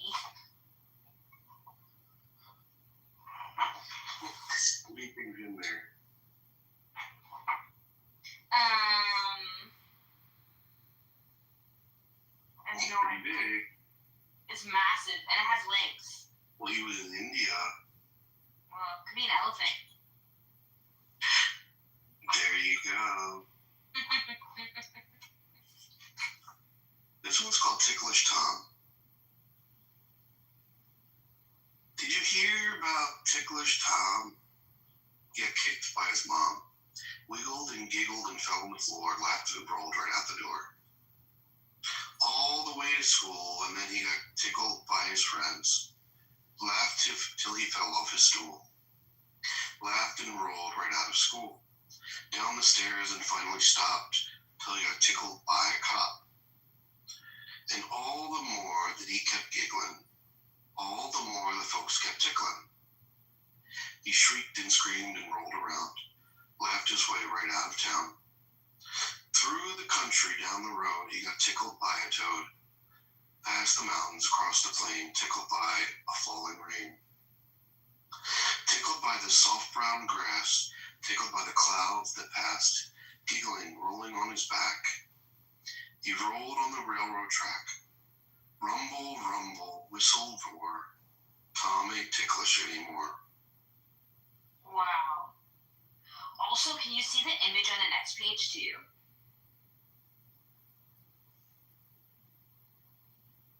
Why do you nail Because like it's like the kid tumbling, and this like old man looks like he's staring at the kid while he's like sucking on his hand.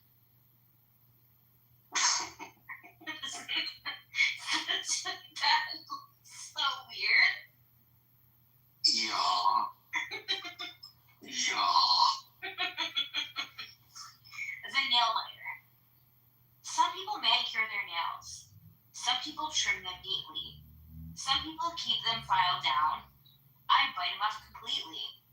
Yes, it's a nasty habit, but before you start to school, remember, I've never ever scratched a single soul.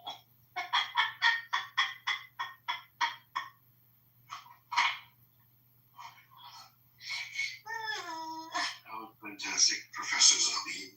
Thank you. I wish I could do extra credit for you because of all this nasty, because of all the latenesses. I'm sorry. No. Is there any way that you cannot feel me? Yeah, I won't fail you as we read the next poem. Alright, fair enough. This is from Professor Zabi. For my extra credit, page 100. Joe Silverstein, A Light in the Attic. The fly is in. The fly is in. The milk is in. The bottle is in. The fridge is in. The kitchen is in. The house is in. The town.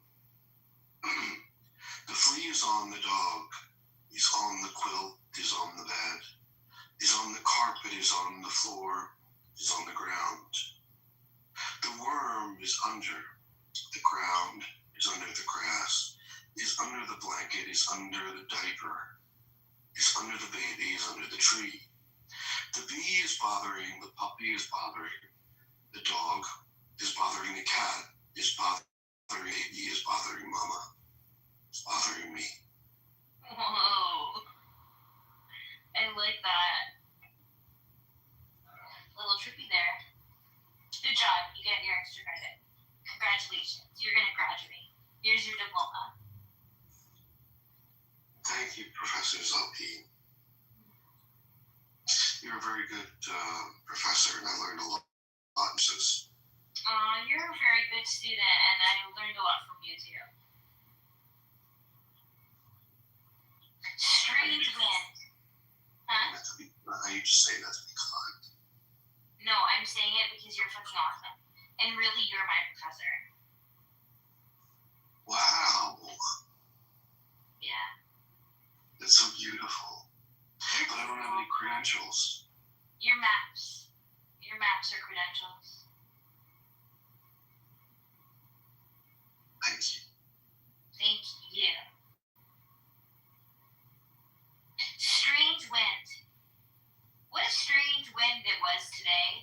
Whistling and whirling and skirling away. Like a worried old woman with so much to say. What a strange wind it was today.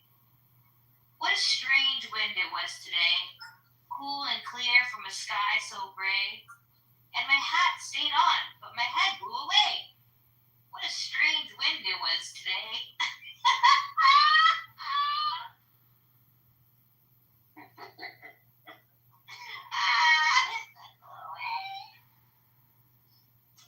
I'd like to read a poem,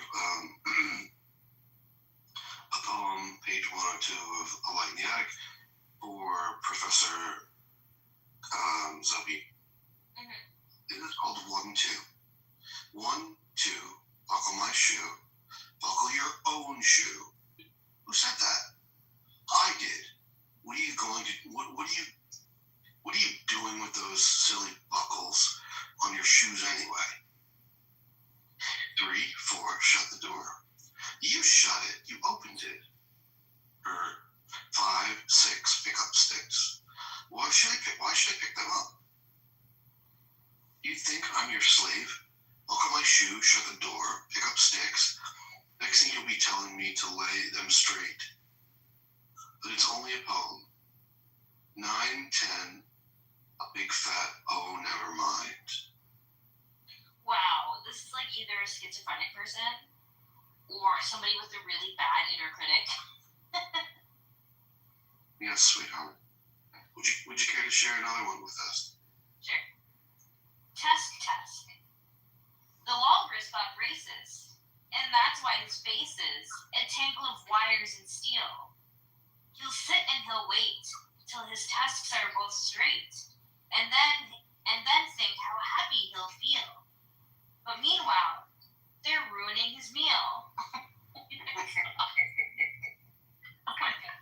For the audience, there's an illustration of a walrus with braces. Whoa. Captain Blackbeard did what? The sea is a-roaring, the seagulls they screech. The possum he rants and he raves. And the whole scurvy crew says it's true, yes, it's true. Old Captain Blackbeard shaved. Oh my God. Oh my God. Yes, it's true. Old Captain Blackbeard shaved. We had buried some treasure and bodies as well, and was just sailing back from the cave. When he calls for boiled water and stomps down below, and gore, but he comes up shaved. There's a chickenish stubble of fish belly skin on that face once so blazing and brave. And his old faithful parrot can hardly bear it, since old Captain Blackbeard shaved. When he shouts, board and sink her, it sounds like a clinker, and gets lots of laughs from the slaves. And his loud body songs seem a little bit wrong, since old Captain Blackbeard shaved. Now no one is fearing his look or his life or his threats of a watery grave. And things ain't the same in the pirate game since old Captain Blackbeard beard shaved. Oh my God. What an illustration. Yeah, that's what she said. Ooh, it is. She screamed it. last one that I read for today. Magic carpet. You have a magic carpet that will whiz you through the air to Spain or Maine or Africa if you just tell it where. So will you let it take you where you've never been before? Or will you buy some drapes to match and use it on your floor? Oh my god, that's so good. Imagine we all of our carpets are just magic carpets, but we haven't tried to fly them, so they're just like stuck where they are. So beautiful there. Wouldn't you want to just try to fly your carpet? Yeah, Can you see your carpet? I have 5 of them. Pick one and try. I dare you. That could be dangerous, though, Dean.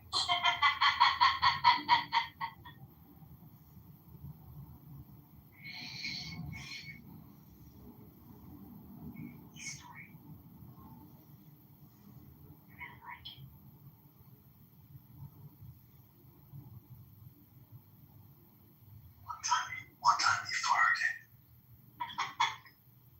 That's so cute. Me too. So cute. He just sounds like he's so cozy. And he feels so like he's in like a safe place. It's like a sleepover.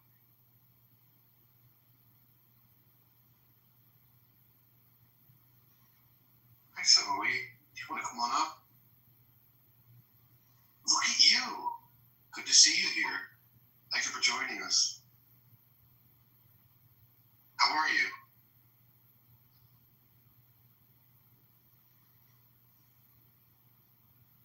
Every time. Do you want to read the next one? If you insist. Yes, please. Outside or underneath? Bob bought $100 suit but couldn't afford any underwear.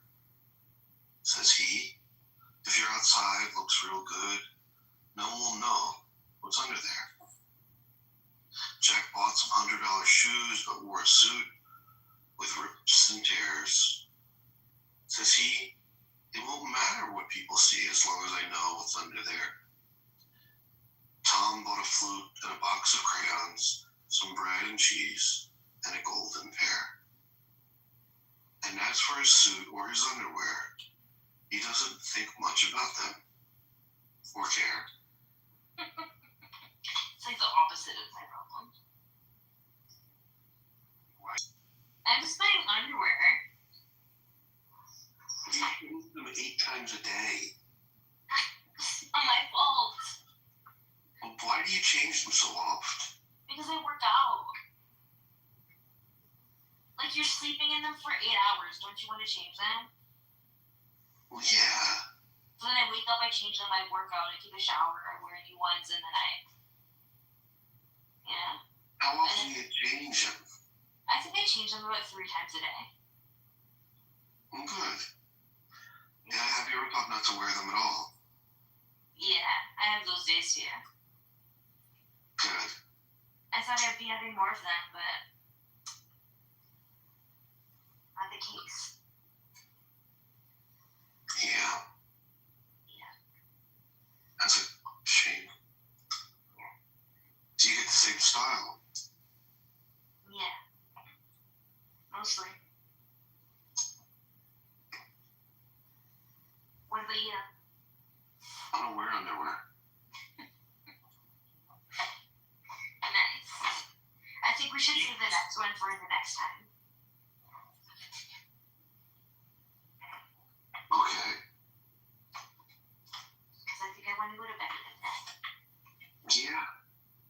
Yeah, well, thank you for reading with me. Thank you for reading it with me. It was so nice. I'm so glad I got it. It's going to be a landmark moment when we finally finish it. We're going to have to go to a different one. Yeah. Do you think we'll choose the same author or a different one? I think we'll be hyper-fixated and we'll choose the same author because we want to go through his whole catalog. Oh my god, that would be so much fun to do with you. I I'd be so honored.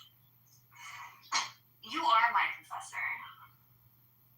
Oh, what? You teach me so much. I came onto this app and we were reading that book, and now you show me all these maps you have, and you're always teaching me things, and now we're reading together, and oh my god. You taught me about this author, you know? Come on. There's a lot I've got to give, but Professor Zabi, not quite as much as you. Oh. Where would I be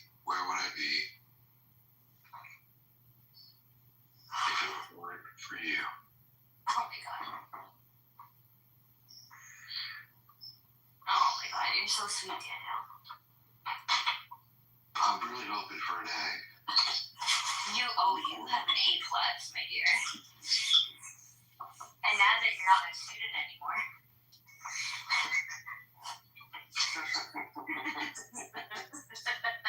I just want to sit all night listening to you crunch on sesame crackers and tell me stories of your childhood. I just told about how I was bullied. Oh. We had a really intense conversation. I remember you told me a bit about it. It was very heartbreaking. Yeah. But I haven't bought sesame crackers in a long time, so I'll do that. Yeah, they seem to be like the most crisp that you can express in a bite. So bite for bite, they seem to be like the best way to crack and crumble and crisp and crunch. Yeah. Wouldn't you know? Even munch. Even munch. Do you like Robert Munch? What? Do you like Robert Munch? I don't know what that is. Oh, Robert Munch is that, like, children's author. Can we make samosas? Yeah. Like legit. Can we make the meat ones that are made in Kenya? Yeah. How about a fry them though? Yeah, we can fry them. You have an air fryer? No, I just would fry them in I have a stainless steel pan. What if it broils and rumbles and boils over? It won't boil over, but it would be fun if it did. No, that wouldn't be fun. That'd be horrifying. With the samosa, because it's meat, you could just like put a shallow bit of oil, and then just flip them. Do you know the pastry that you use or the bread? Yeah. You know how to make it? Yeah, but also you can just get them from you can just use the egg roll sheets from the Asian grocery store. Oh. Yeah. Or you can go to an Indian grocery store and then they'll have the samosa sheets. Can we make vegetable Manchurian? Yeah. Or gobi Manchurian? Yeah. Or chili chicken? Oh my god, I love chili chicken. I love chili chicken? Chinese food. Yeah. Oh my god, I love it. I love it so much. Hakka Chinese food's so good, and it's spicy. So good. I love really hot chili chicken and really hot mint gobi Manchurian, fried cauliflower. Yeah, it snowed today. Where? I realized how it's cold all of a sudden in my room. Oh, I'm shivering. Didn't make your nipples erect. They did. It did. I give them a little pinch one by one. All these people in the audience are like, oh, what?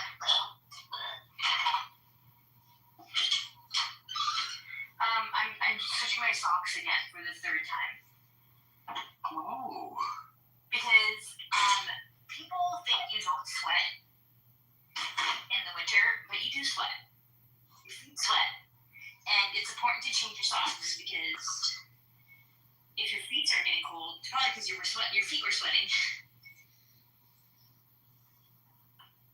Now, I don't usually sleep with socks, but it's so cold that what I'll do is I'll fall asleep with socks, and then at some point in the night, it'll just slide off my feet.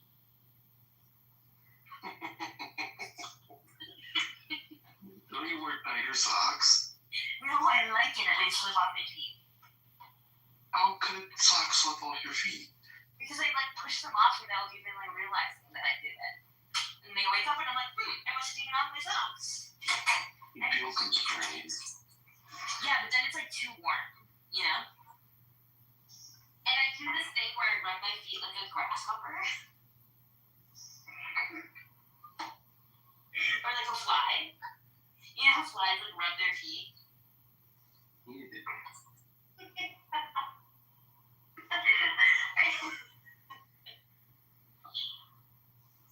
That's hilarious. Dude, socks make, when I take my socks off, I get so itchy. Oh, because your feet are dry? I don't know what it is. It just I have feels this lotion I'll get you. Really? Yeah, I have this little basket of stuff that I'm sending you. I'll get you some of this too. But I want to know what you smell like and what you use so I can. Yeah. This one is shea butter with comfrey oil. It's really good. I'm just gonna pee on that, okay?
Hello?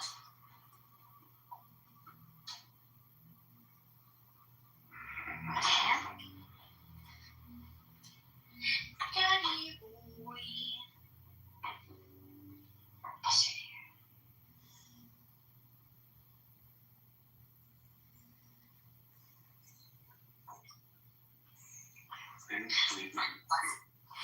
Yeah, it's so cute. We're going to invite people in to have him listen. We're going to have people listen. I didn't know if he farts. Are you still on your five? He hasn't farted yet. We're just waiting. Can you imagine we just stay up all night waiting to see you? Let's do another video on Athos snoring. Can you remember that?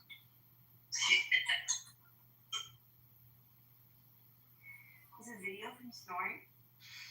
Yeah, on Tom Rabbit's channel. Falls asleep while on Clubhouse, just drunk as hell and just. I mean, he might have been talking about short way. He falls asleep and he hears snoring and shit. Oh. Yeah.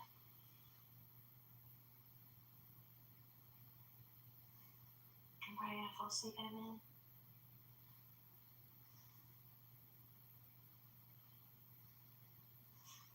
I voted yes. You voted yes? Did you hear him fart? Yes, I did. No, I didn't. So very. Because when I hear him fart, I really want to hear him fart, you know? Let's wait until we hear at least one. Because I want to be like, oh my god, I've heard you fart.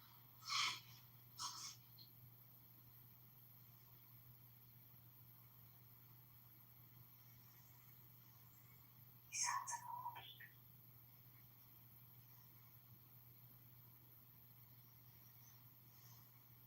My best friend had a baby just a few weeks ago, and he like has it in this like swaddle thing, and has been like carrying the baby like all the time, and then like it just like falls asleep on his chest because he just like does like he like just passes out. Yes, she's so cute. Her name is Zora. Yeah. So cute. She's so cute. He's so tiny. So like my WhatsApp is like filled with all of her baby pictures. She's like not even one. She's so tiny. Oh my god. Like hasn't even been alive for a month yet. But when she's two, she'll be bigger than you. Thanks, Buster. Classic joke. Classic joke. Everybody makes it. Way to go, Buster. So original. Never heard that one before. I had to. Marcus.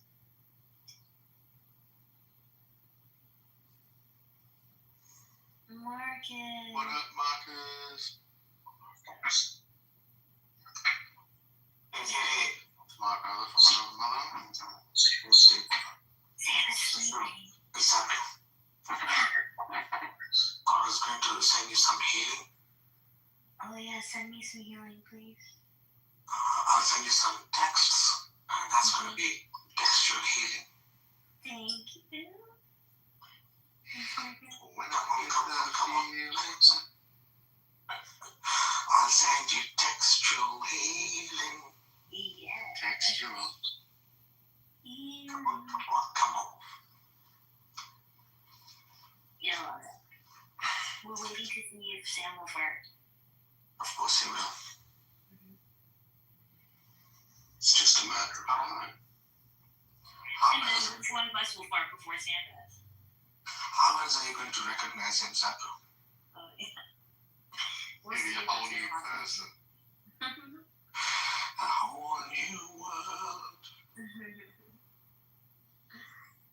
Hey, Daniel, you've been awfully quiet last couple of days. What's up? I've been collecting myself, meditating on the intelligence of my brothers and sisters, and I'm just in deep reflection mode.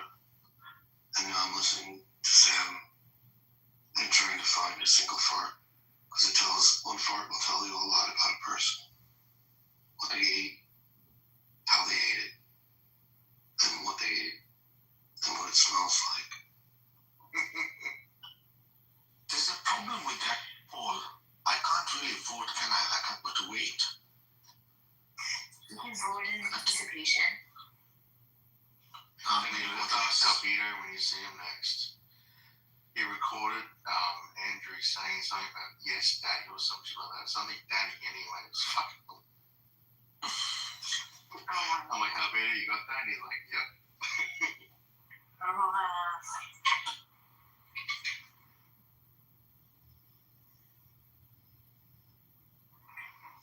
You see, sometimes when I listen to Andrew, I think he's so far up in Jesus' ass that he doesn't even realize he's been saved. Yeah, exactly. He's been saved this entire time. He just doesn't know. Pay attention. Can't take it. It's like, we're saved. That's the best thing I've heard. That's the best thing I've heard about Andrew, for sure. He's already saved. Stop. Like, just give it a break. Like, you're ready for you. Exactly. Like, we get it, okay? Like, you've been saved. Like,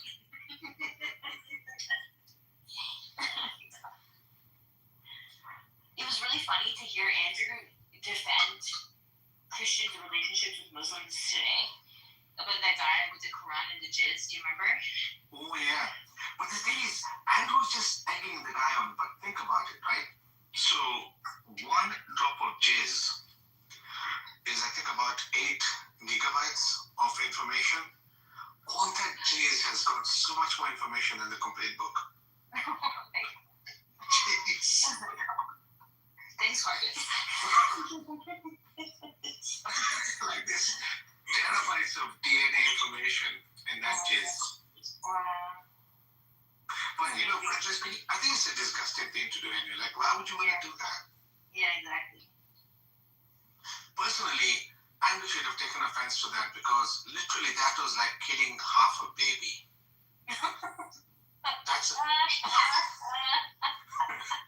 You just fucking nailed it. You nailed it, Morgan. that is abortion on so many levels. Like, do you know how many babies those sperms would have produced? Yeah, men should stop masturbating. Yeah, and you should take offense to that. Yeah. But then I want to ask Andrew one question one day. Like, has he ever wanked? Like, if he's jerked himself off, then he has also participated in abortion. Like, he's aborted all those kids. I imagine Andrew is somebody who's masturbated and then cries after. For repentance? Yes. That's exactly what I imagine. Jesus will forgive this. Oh Lord, for these babies you have produced and the little apostles. Who can ask him that question and keep a stern face? Daniel could. Daniel, yes. Daniel, we have a Church mission law for you. basically be abortion, so. Yeah. Daniel, we have a mission for you. Yeah, this is one mission you should have. Whoa, was that a fart? No, not yet. That would have been a very airy fart, not much tension. Yeah. Back.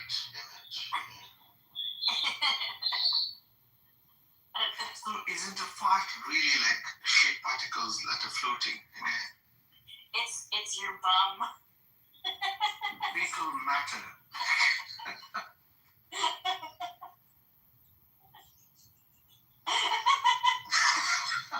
Jesus saved your mom. Jesus Christ. Life is a very You goose. such a weird. I got high, so like this is a little extra laughy. The sound of a fart is your butt cheeks vibrating against the air. That's it. Yeah, but the fart itself, the smell itself, that's like shit in particle form. Yes, I am very aware. It's not fart particles. I mean, it's not shit particles. What is it then? It's gas. Yeah, the gas is part of the shit. Come on.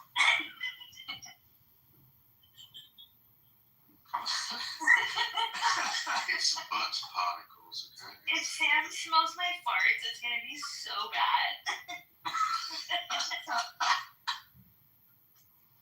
Like, you know, when you're like under the blanket and you fart and it's like the person's Face your farts and consume them anyway.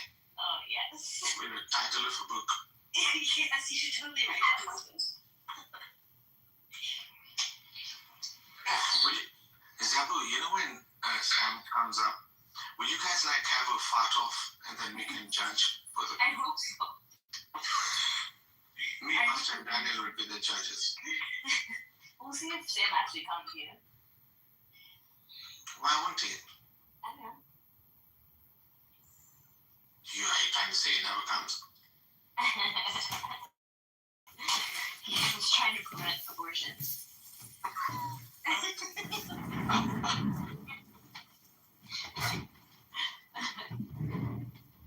We'll see. It was a slight change of plan, so we're gonna see. Premature abortion. Yeah, exactly.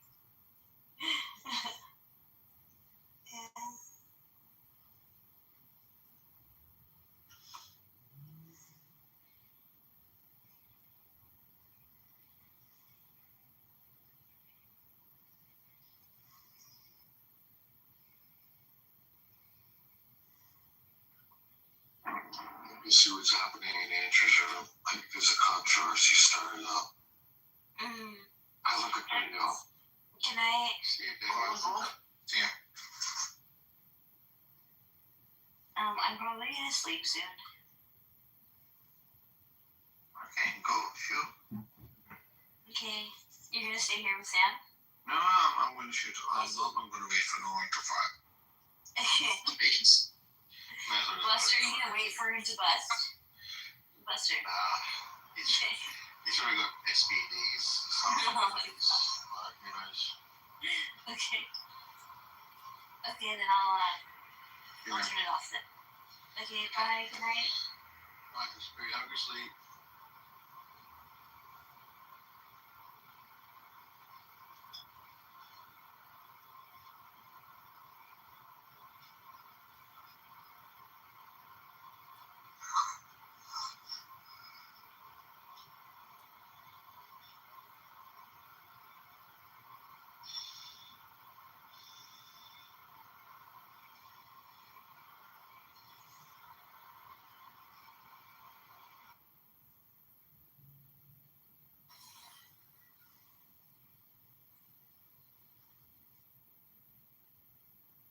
What is it?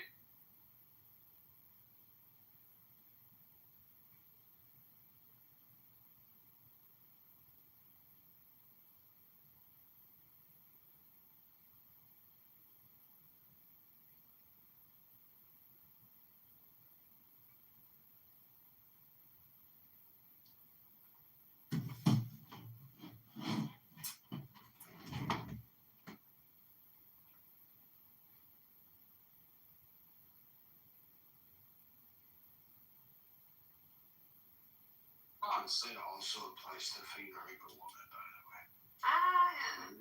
Okay, we've tried to explain to them that when they do play pause, that's exactly what they're doing. They're constantly thinking about homosexuality, but they don't care. Right. They're like, I'm gonna go hard on him, and then they think like, oh, I'm fucking him in the ass. Pause. You know, it's like, ew.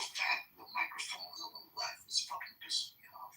Yeah, dude, I hate it, and I don't like that you can't scroll up in the chats and see more chats. Yo, yeah, the scrolling option. Yeah. Wait, you can't scroll up in the chat anymore? You can scroll up a little bit, it stops after like 20 messages. And What? the timestamps are gone. Clubhouse is like, we're done snitching. I'm taking it on. Hey, you can't scroll up all the way. That shit's Wait, what happened? Clubhouse is done snitching. I appreciate it. Wait, what that means? Oh, you're talking about, if you're talking about,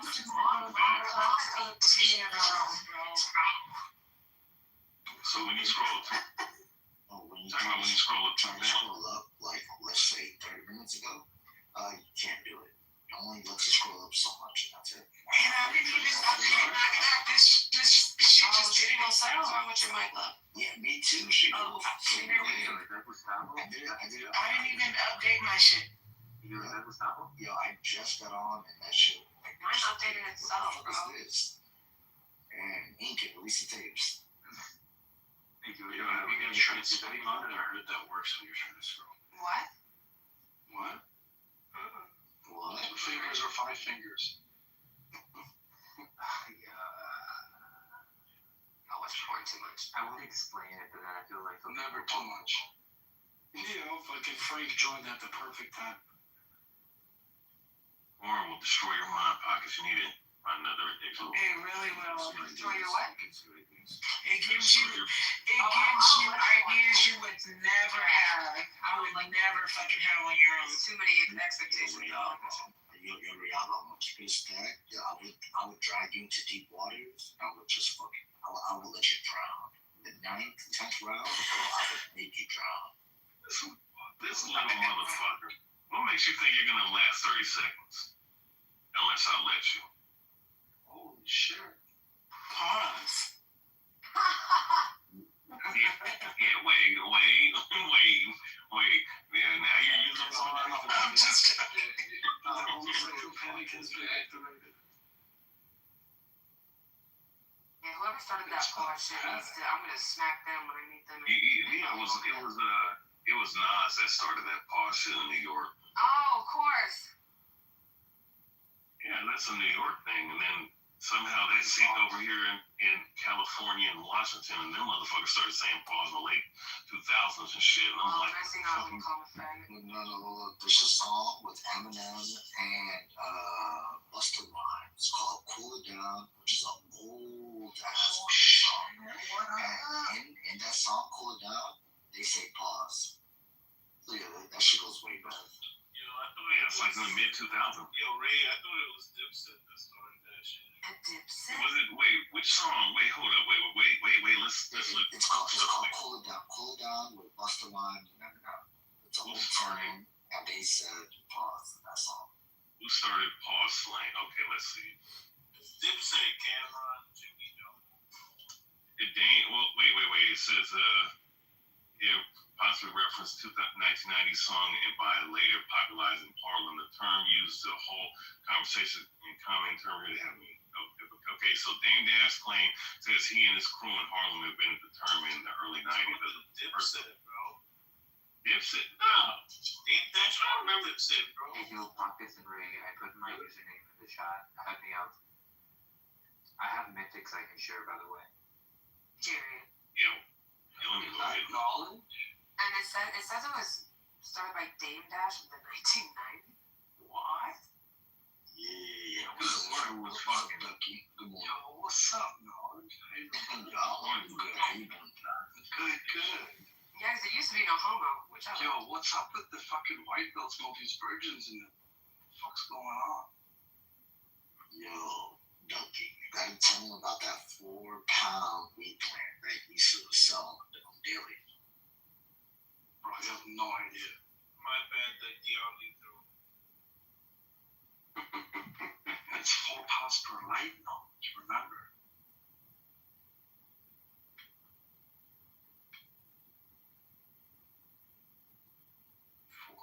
per light. Silence. That's 400 today. It's a lot of money. You can tell Ducky's from California. I'm so California. I added you. I'm in the northern California. North Canada, California. I'm right above Ray.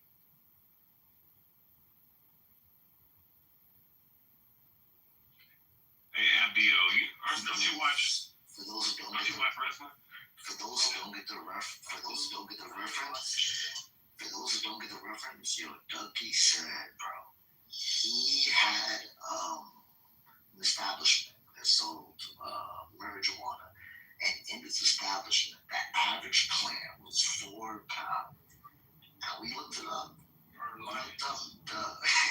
looked up what the Guinness Book of World Records for the largest plant. The largest plant was 4 pounds. So Ducky apparently was doing this like on the daily. That was just the average plant. Man, you guys twisting stories now. You want to get back into it?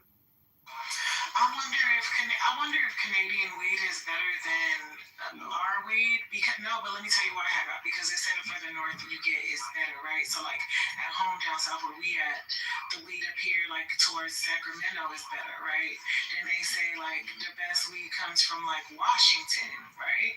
So I wonder if you get even further north up there, is it better? But maybe it's too cold. So I'll tell you this shit.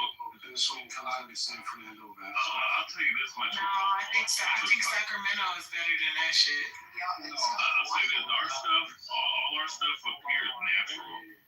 Hold on, Ray. Yeah, that stuff that they got up there, Ray Abbey and them got up there is the best shit. That's the best shit. So BC had the best weed. It's because when California went to prohibition, a bunch of the growers moved to BC and had all of the seeds, and we did really good indoor. And then when everything started getting legalized, a lot of the growers came out of California and started growing really good, unique strains. Difference is we're here in Canada, it's all indoor, very little outdoor, where in California, you have mostly outdoor. The outdoor surpassed the indoor, but right now with all the feeds and everything, US and Canada, depending the grower is, it's quite equal to the strains. So But most of the strains come out of California. But you're saying California is mostly outdoor. Yeah, bro. What are you talking about? Yeah, you ever been to Humboldt County? That shit is literally miles up. That ain't the case in Los Bro, Angeles. when you go into a dispensary, right, it's not mostly outdoor, right? There's definitely more outdoor. There's definitely more outdoor grown, right? But that doesn't mean that's what the average consumer is consuming. The average consumer is consuming high-grade indoor hydroponic shit, bro. High quality. Exotics, the fucking gelatos and shit that are popular. Yeah. There's so many good strains right now. The outdoor shit gets shipped out to other states. I think it's all starting to feel like It's in the back of my truck right now. You gotta remember about 10 years ago, about 80% of cannabis grown in DC went to the States. I remember BC Bud was pretty good. BC Bud, like which strain though, right? There's so many different strains. Well, I was in high school, man. You think I was keeping up with strains when I was like 16? Yes. I don't know. No. It was by whatever the fucking weirdo was selling me. The fucking Mexican kid who lived down the street. Fucking sour diesel. It was actually who started it. Granddaddy Perk. Garbage. I didn't know you could spectate motherfuckers. I remember Granddaddy Perk. I remember that shit.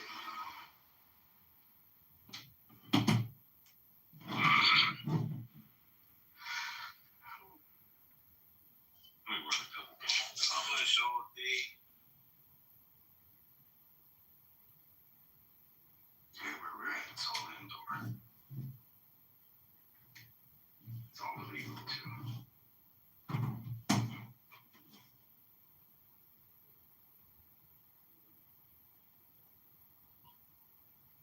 Yeah, but for those who want to know, you can have some very, very, very special tapes, and he's going to release them. He's going to release them any day now. Wait, who? Incan. He has a tape that no one else has ever seen. It's very, very, So I've been advised. very private. He recorded Donald Trump saying something that no one else ever heard. And he's going to release it in data. Yes. It's a sex tape? Yes.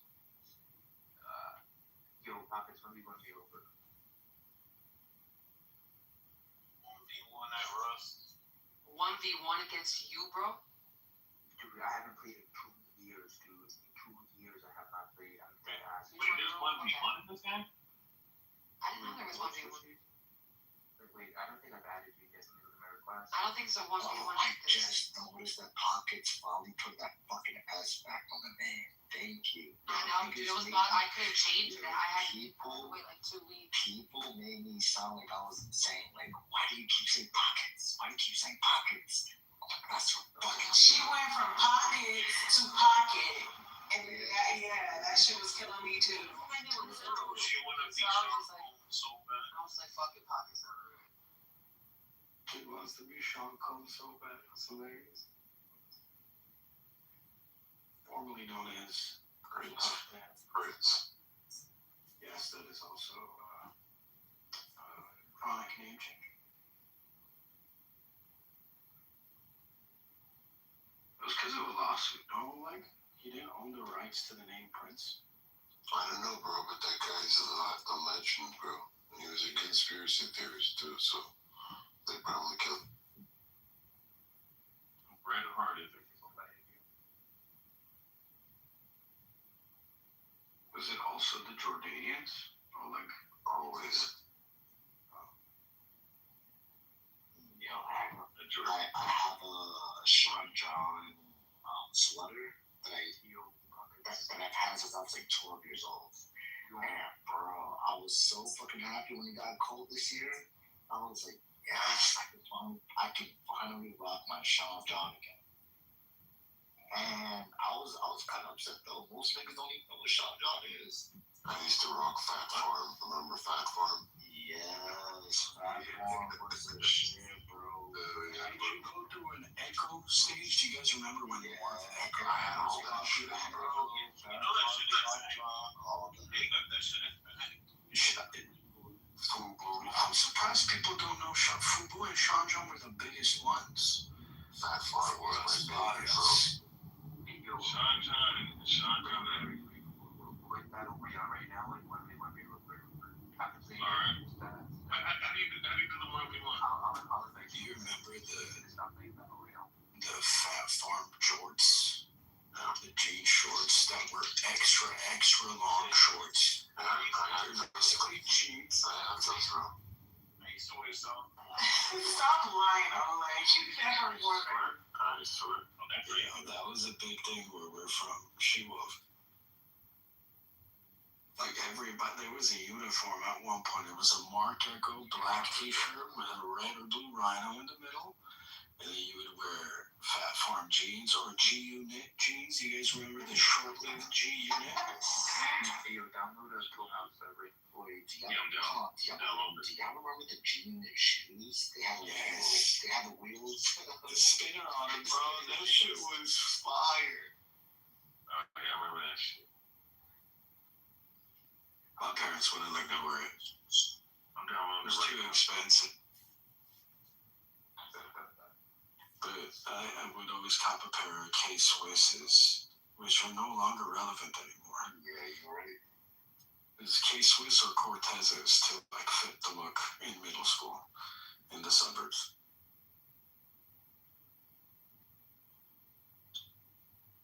K-Swiss will always be classic and relevant. I don't know if do they still make shoes? Yeah, we're still making classic K-Swiss. Oh shit, I gotta go. Those are fire, dude. I realize it's Cortez.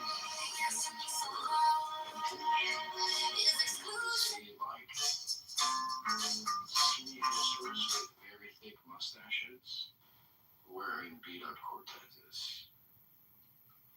And that's when we realized this shit's all gone. This was Nelson's first time killing someone he had no experience.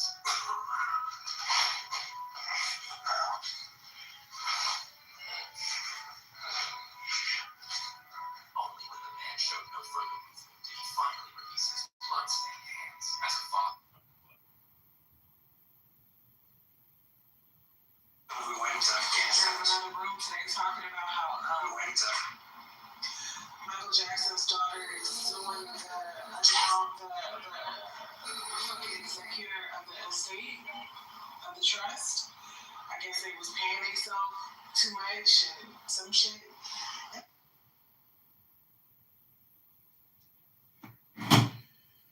Time for sleep. Time for sleep. Just a little sleep. It's time for sleep. It's time for sleep.